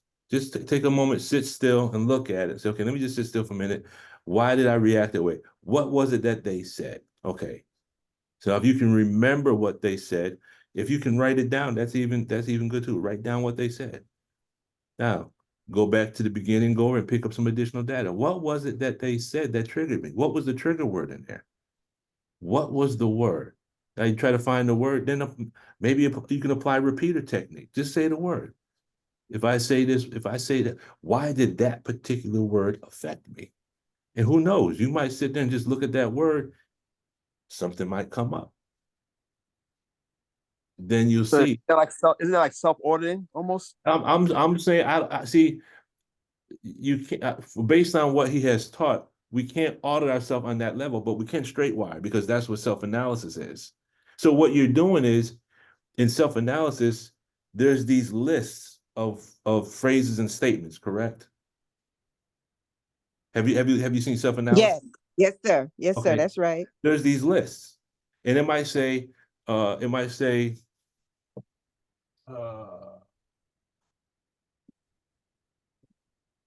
so one of the lists might say, can you recall a time when, and there's a whole list of things right here. Who said you can't come up with your own list? Can you recall a time when someone cussed you out? And I'm sure, as I said it, everyone has some stuff that came up on their time track, right? Can you recall a time when someone made fun of you? So that particular event, write down that event. And I'm just saying, this is just coming to mind as we're talking. So you write down that particular event, and then you say, okay, can I recall a time when someone said that? So you try to find that key word. Can I recall a time when someone said that to me? It might not have been that individual, but if you use the same technique, remember the minister said it's like having a safe full of riches, but we forgot the combination. This is the safe that's full of riches right here. On one level, it's our own mind. So if I can look at that event from the level of, okay, let me use my analytical mind to find out why I just cussed that person out, okay? You might go a little bit further back on your time track and find out that that event happened someplace else at a different point in time on your time track. And then in the book, it tells you, once you, it's like you say, it says, can you recall a time when you made a person suffer with justice? Okay, you're supposed to locate one point. Then it says, go back a little bit further, and then see if you can go back a little bit further. So it goes like in groups of threes. Apply that same technique to your personal life and come up with your own personal list. So then these lists. There's a specific name for these lists. Let me pull it up real quick. So this might be, like list number 5 is assist to remember. Come up with your own list. Come up with your own book. You said spreadsheet and stuff. Come up with your own, get a composition notebook.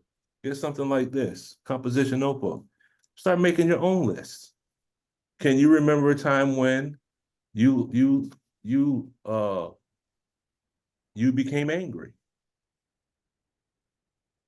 Make your own list. Now, what are you doing? You're raising your saturation point. So now if I'm familiar with this phrase, this particular word, and I know the dynamics behind it, how it triggered me, then when I hear this word before and I've cleared this word won't have the same effect. That's like a chess. You're doing the post-mortem, but you're doing the post-mortem on your own mind. When this word pops up again, it doesn't have the same effect. Why? I have removed the charge from that statement. I have removed the charge from that word. Beautiful. There's certain people in your life, they say certain things specifically to piss you off and get a rise out of you because they know that you have a button, they know how to press it. Correct, sir. But if you can remove that button or take the charge off that button, certain people can say certain things, and you look at them like, oh, I see what you're doing. That doesn't affect me. I'm not falling for that. You'd have to try something else. Now what happens is that causes more stimulation in them. You have just taken the hot potato and you threw it back. Nope, I'm not holding it. That's yours. That doesn't affect me. Try something else. Then eventually people stop bothering you because they can't get a rise out of you. Here's the stable datum for that. The minister says it like this. There's some people that like sandpaper, some people that like wood. He says there's sandpaper people and wood people. He says if I'm paraphrasing, he said, but if the wood could talk, it would tell you how uncomfortable it is with the sandpaper. But eventually the sandpaper loses its grit and is discarded, and the wood has all its blemishes smoothed out, right? Mm-hmm. We just got to withstand the sandpaper people. That can be done through a process of possibly producing your own list to find out specifically what irritates you, what presses your button. Because if you can find your buttons, then in a time when there's going to be an increased button pushing environment, those that have already identified certain buttons won't become aberrated. And those that have not done the study will have so many buttons pushed that they're going to become crazy as hell. That's so beautiful. And then remembering that Allah, the God that we serve in, controls those sandpaper people, brother. And so he's doing it. See, Allah says in the Holy Quran, he gives trials to destroy the disbelievers, but he gives the same trials to purify the believers. You can't be a chess master unless you play against opponents that are stronger than you, and you won't learn anything about chess unless you can endure losing. Because losing will either cause you to quit and go play some other game, or you'll say, I'm going to keep doing this until I become better. And then eventually you become so strong in your chess game that you just start destroying people.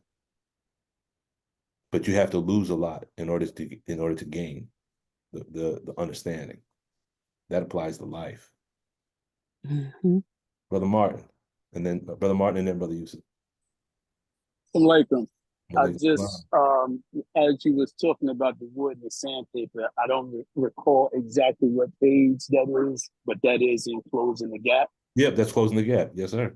That is in Closing the Gap. And I also wanted to comment back on the music that my flip side to the trap music is the minister's Let's Change the World. It's a bit costly, but it's definitely worth it. There's a lot of different genres of music. And the third was the healing of when he played the violin in the concerto. He said that is a healing when we're sick. Salam alaikum. Alaikum salam. Mm-hmm. Yes, sir. Thank you. Brother Yusuf. That was a heavy piece, Brother Martin. Oh, yes, sir. So like the Honorable Minister Farrakhan is more than what we think he is. He loves us so much that, Minister Farrakhan did a piece in 1991 called "Do for Self or Suffer the Consequences," and he was talking about his cancer, right, and his cancer, and he was like, Master Farah Muhammad healed him. So what he did was he said, you know what? I'm going to pray in the name of my God, Master Farah Muhammad, because you don't believe that God is a man. That everybody in this audience who's going through any physical ailment, I'm going to say the Al-Fatiha and say a prayer, and you all going to be healed. So he did that, and it's safe to say, based on us knowing who he is, everybody was healed in that audience. But also that changed the world piece that Brother Martin is talking about is that same dynamic. Now, when Minister Farrakhan, Minister Farrakhan did another piece years after that 91 Saviors Day, and he said that lecture wasn't restricted to a time frame. It wasn't restrictive to that particular moment in time. So pretty much we were saying, like, if you still believe that those words were true then in this dispensation of time, it will have that same effect on you today if you believe that he is the one. So it's just like the woman going up to the garment and she was like, thy faith made you whole.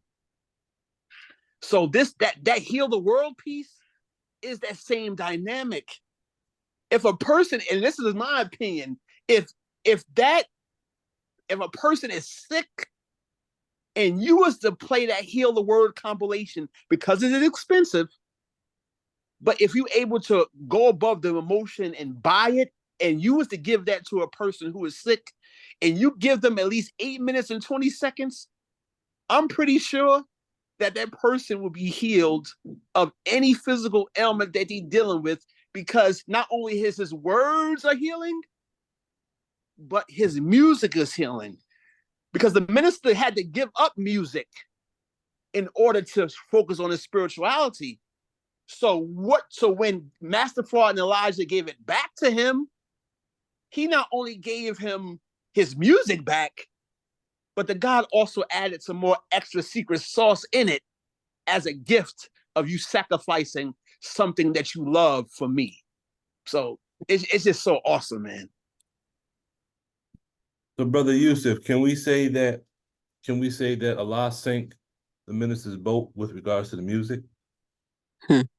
He did, brother. Can we say that the minister killed the child in himself? He did. Can we say that Allah stored up wealth and riches under a wall that he would get at a later time? Beautiful analogy, brother. David right there, brother. Traveling with the wise man. Traveling with the wise man, brother. That's a long way. Go ahead, Sister Tina. Oh, I put in the chat what I heard on Final Call Radio this morning, regarding what we talked about a couple of days ago when you were talking about the lessons and how the minister was talking about baby language and what the Honorable Elijah Muhammad said. Uh-huh. Yeah, it's in that particular lecture right there. The understanding NOI in the West, in April 16th, 2000. Yeah. Okay. Yeah, so I heard the stable datum regarding it, and it's all about studying, reciting. Mm-hmm. Of course, we have to recite, because that's what Master Farah Muhammad said, but we got to study, because he also said recite and study. Mm-hmm. So yes, sir. Mm-hmm. Yes, sir. And remember, a couple of days ago, we went over something briefly that shows that when you memorize information, you have what's called memory genes, and the memorization of information gets encoded in the DNA. Mm-hmm, mm-hmm. So if our memorization of the lessons gets encoded in the DNA, and those cells are constantly reproducing through mitosis and meiosis, then what happens generations after cell division? You have the supreme wisdom that's being transmitted throughout the whole body. The teachings transmitted throughout the whole body. It becomes a part of our genetic makeup. Yes, sir. If it becomes a part of our genetic makeup and we're producing offspring, then we're producing children that already have the restrictive law and the supreme wisdom already a part of who they are. So 100 years from now, 1,000 years from now, we have children that are producing, Mother Tanetta said that generations from now, they'll be producing universes and stars and stuff. But the process begins today with us. We are starting a process as a catalyst for generations to come that will really manifest God in the form of a human being. Yes, sir. Beautiful words, brother. That is so true. Praise due to Allah. So, dear family, any last comments, cognitions, questions, corrections before we close out our last day? And then, inshallah, we'll see each other we'll see tomorrow, Wednesday morning for our regular session, and then for Sunday. Any last thoughts, comments?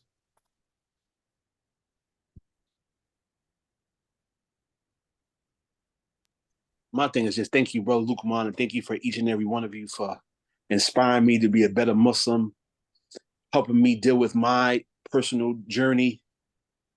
And this is the key, in essence, for us to pass the test. Like, we have to be in unity, and we just got to be transparent with what we're going through, be able to put it on the floor and bounce ideas off each other so we can get healing and understand that, you know, everybody got a chance to hear the man of God. Minister Farrakhan has been all across the world, but we chose him. That's what makes you special. And not let the circumstance in our life affect us. Stay calm, cool, and collective. So you mentioned, like, if you had some type of situation to hold on to, like, I hold on to this Closing the Gap piece, 415, where it says seek refuge and he'll see you through. He see you through. Every time I go through something, I open up the gap and I just read Minister Farrakhan's answer as the Lord is my strength. So again, thank you, brother Luqman, for your sacrifice, because I know you had to give up a lot of time and energy to satisfy the believers. May Allah bless you and your family for all that you do and all the believers on this call. And forgive my appearance, but I literally woke up at the last minute. I think it was about 10, it was a quarter to 10. I shared this with the believers earlier.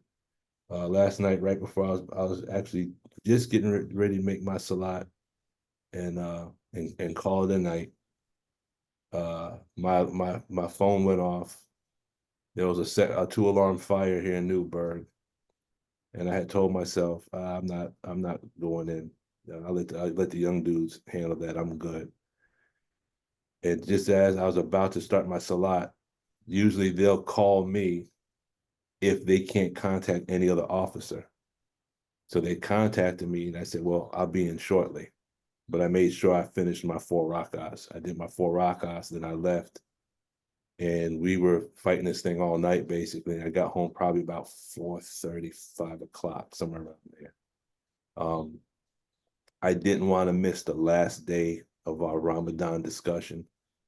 So I literally woke up about 10 minutes before. So you see, I'm still in my fire department stuff. So please forgive my appearance. I know it's kind of, I don't know what I want to call it, but thank you for your patience. Thank you for your time. I pray Allah will bless us all to maintain whatever it is Allah bless us to gain through our Ramadan. And remember, tomorrow, the minister is speaking to us at 5 o'clock, correct? Yes, sir. Okay. You know we got to hear that message. So, Sister Rashida, how did you get in case game? Yes, I always do. I'm like, why don't I join more often? Because I feel like I always end up getting something, or just even understanding myself more, and how the Quran is all, like, because I think you said something about, like, when in the Quran it says something about like, when, because I notice, like, when I do get too overwhelmed, I do stop praying. It's like God knew that happens. Sometimes I feel like, why is that happening to me? But to know that is something common that maybe other people do, it helps me to understand myself and not be so hard on myself. Like, when that happens. And then the video you showed about the water and being super saturated with stuff, and then you drop that crystal and it just crystallizes. Because sometimes, like, as a single mother, my daughter, the little one, kind of gets me stressed out a lot, but I'm like, why does she stress me out so much? Like, she still keeps sleeping right now, but I know when she wakes up, almost immediately she's gonna do something, and I allow it to, like, get me upset. And I'm like, but I feel burned out sometimes and, like, overwhelmed a lot of the times.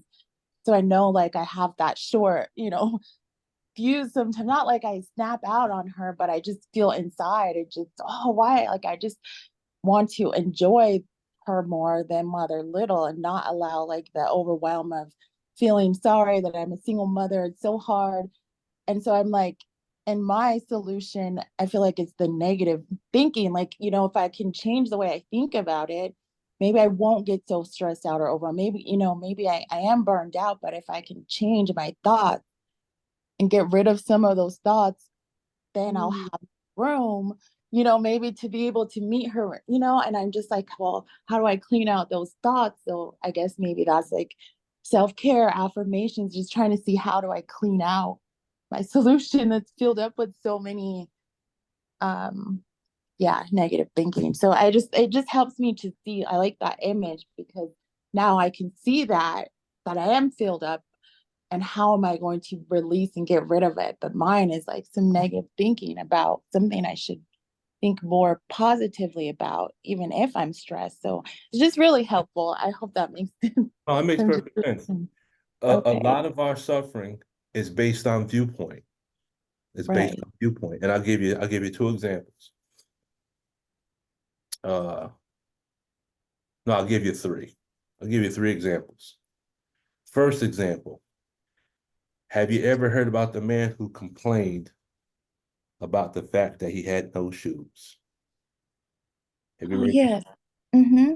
He kept complaining until he met a man that had no feet. That's one. It's all about viewpoint. We complain about what we have and what we don't have, and we don't realize that the things that we have that we complain about are the blessings that other people pray for. Okay. Mhm. So sometimes we complain, oh man, I have this old raggedy car. But then that raggedy car, as we're driving by, there might be a brother who's walking saying, damn, I wish I had that raggedy car to get to work. So what they, you know what I'm saying? So it's all about viewpoint. About viewpoint. Yes. If we Yeah. change our viewpoint, if we're faithful with little, Allah make us rule over much. With children, they're gonna do certain things, and they're not doing those things to intentionally get under our skin. They're just exploring the world. They're learning. But their learning might cause us an inconvenience, but realize that it's not their intention to cause an inconvenience. We just have to flip the viewpoint. Another example, one day I was at Walmart and I'm in the line. And sometimes I think Allah allows certain things as a test to see where you are. There was an older sister who was buying some things. And it's something about the older generation, when they pay for something, they like using the exact change. My father used to do the same thing. If it's $9.53, they will pull out $9 and they'll count out the 50 and count out the exact change. Yeah. Older sister had a lot of whatever she was buying, there was a lot of pennies involved. Let's put it that way. So I'm sitting there, I'm right behind her. And there's a man behind me complaining that she's taking too long. And the woman turns to me. And part of this was my pure intention, but the other part was me retaliating to the man in back of me. She said, I'm so sorry I'm taking so long. I looked at her and I looked at the man behind me. I said, sister, don't worry about that. I realized a long time ago the universe doesn't revolve around me. You just take your time. And I turned back and then I just turned back. I gave him a look as if to say, don't even say nothing. And because I'm not clear yet. I have a lot of condensate. I'm still trying to clear out of my SOULution. But you get the idea? It's about changing our change the viewpoint and realize, okay, one last thing. Allah taught Adam all the names, correct? Yeah. Okay. Now, the way I look at that is Allah taught Adam the 99 attributes. Now, I don't believe it means that Allah taught Adam how to memorize all the attributes, because it says Allah taught Adam all the names, and then Adam had the ability to control the angels, correct? Mhm. Okay. Now, if we could become like that just by memorizing the 99 attributes, then we could become God probably in about 24 hours. We could probably learn all 99 attributes, correct? Right. Okay, now, my thought process is this. If you look at the attribute as-sabur, the patient,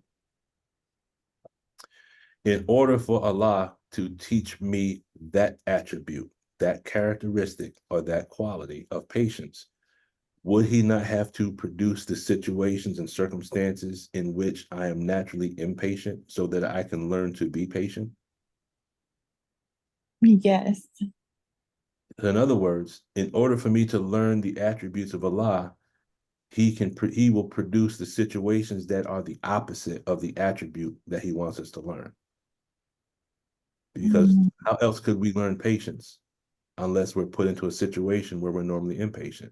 We have to rise above our emotion into the mind and thinking of God. If you take the mind and thinking of God and you separate it into elements, part of that mind is patience. Rise above emotion into the mind of patience. Sometimes I drive on the highway, I purposely, going through a toll, I purposely will take the lane that has the most cars or more cars versus going through the lane that goes straight through. Why? I'm teaching myself patience. Oh, wow. Okay. So now here's your assignment. Look at how you react to certain things and ask yourself the question, what attribute is Allah trying to manifest in me through this situation? What did you just do? You changed your viewpoint. Now, when this happens, you say, this is a condition formula. When this condition takes place, the attribute is a formula. If I'm in a situation with my child, I already know I become impatient. If I'm impatient, what is it that Allah wants me to learn? Perhaps this is how he's teaching me to become patient. Then eventually you get to a point where through this spiritual processing, that you'll remove the charge off that, and what your daughter's doing won't have an effect on you anymore. Gosh, yes, I can't wait. I can't wait for that day. Now you're looking forward to it. See how you just now you're like, Yes. I can't wait for my daughter to act up because I want to prove that I can overcome this. See? Oh, no. That's I can't wait for that, just to get to the point where you're saying, the charge will be off. Yeah. But yeah, I have to go through this fire. You got to go back to the beginning. You got to go over it again. And every time she cuts up, you got to pick up the additional data you can contact. And then eventually it'll happen. And you look at it like you become the burning bush. You might be angry, but it's not affecting you. It's taking the tech, but using it as a tool to go deeper into our teaching, our Islam. Thank you. Because that's interesting. My daughters, they tend to do things in groups. So one will start doing something, and then a few weeks later, the other daughter will do something. And it's the same thing that they've done, but it's like they do it in groups. And so it just happened again the other day. And my younger daughter told me, she's like, I was testing you. And I'm like, and she just said, because I'm like, why did you do that? She's like, because you said that you would be nice this time if I did it. She's like, I was testing you. And like, I did respond better, but I mean, just for her to say that, I thought, wow, she's 10 and she's probably kind of like an 8-year-old though. She's a little behind. She's very in tune. Well, sister, was that her speaking or was that Allah in the person of? Yes, Allah in the person of. What's your daughter's name? Her name is Maggie. Maggie. Was that Sister Maggie or was that Allah in the person of Sister Maggie speaking to you? I'm thinking it was Allah in the person. She definitely loves Allah and praying. Like, so she's a child. She does patience, and I do want to be more patient than my mother was. Of course, I'm trying to battle all the things that my mom was that I see come out with me and my daughters. And I'm like, oh, sometimes I can get upset with myself and my mom, but I'm like, because it feels overwhelming to try to change things that I see in myself that my mom was like, and she still is. But Maggie, she's like, it's either I submit to it or I'm gonna keep going through the same thing, you know, and my daughters are just growing up. So that's kind of where I'm at. So today this class was really helpful to just understand that more. That's part of it. That's part of our it's good for have the teaching, but now we gotta craft the teaching to the next level and make it applicable. Yes. Praise be to Allah. Do your experiments and inform us of your test results. Okay, I will. Thank you. You're welcome. Sister Tina, you have your hand up. We'll give you the last word. Yes, sir. I just wanted to offer something as well. And I wish Sister Belinda was still on, you know, because she's been very helpful with Straightwire, because, you know, she has done Straightwire with me and she's been very helpful. But she's not on right now. So I just wanted to let the sister know that I too do Straightwire. I don't audit, but I do Straightwire. And if she, you know, wanted to give me her number or I give her my number, we could talk, you know. I've had, you know, great success, you know, by way of that, because I do it for myself. I do. Yes, sir. I just wanted to add that. No, that's fine. I would love that. Yes. I'll put my number in the chat, or you can put yours. Okay, I'll send it to you direct. Okay. Okay, I'll do it right now. Or you could probably do yours faster. Can you send me yours direct? Yes. Because I'm a little slow with this here. Okay. Yes, ma'am. Thank you. So let me know when you've accomplished that, and then we will go ahead and close it out, Sister Rashida. Just let me know when you got your number. That way, that exchange has taken place. Okay. Thank you, Brother Lukman. Oh, praise be to God. This is what this is all about. It's about getting the tech so we can save each other. Okay. I sent it to you. I see it. I'll copy it. Let me copy it. Copy. All right. I just copied it. Let me go ahead and put it somewhere so I'll know it's there.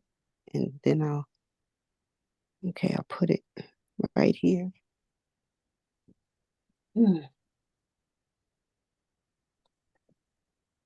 I'll just put it here for now.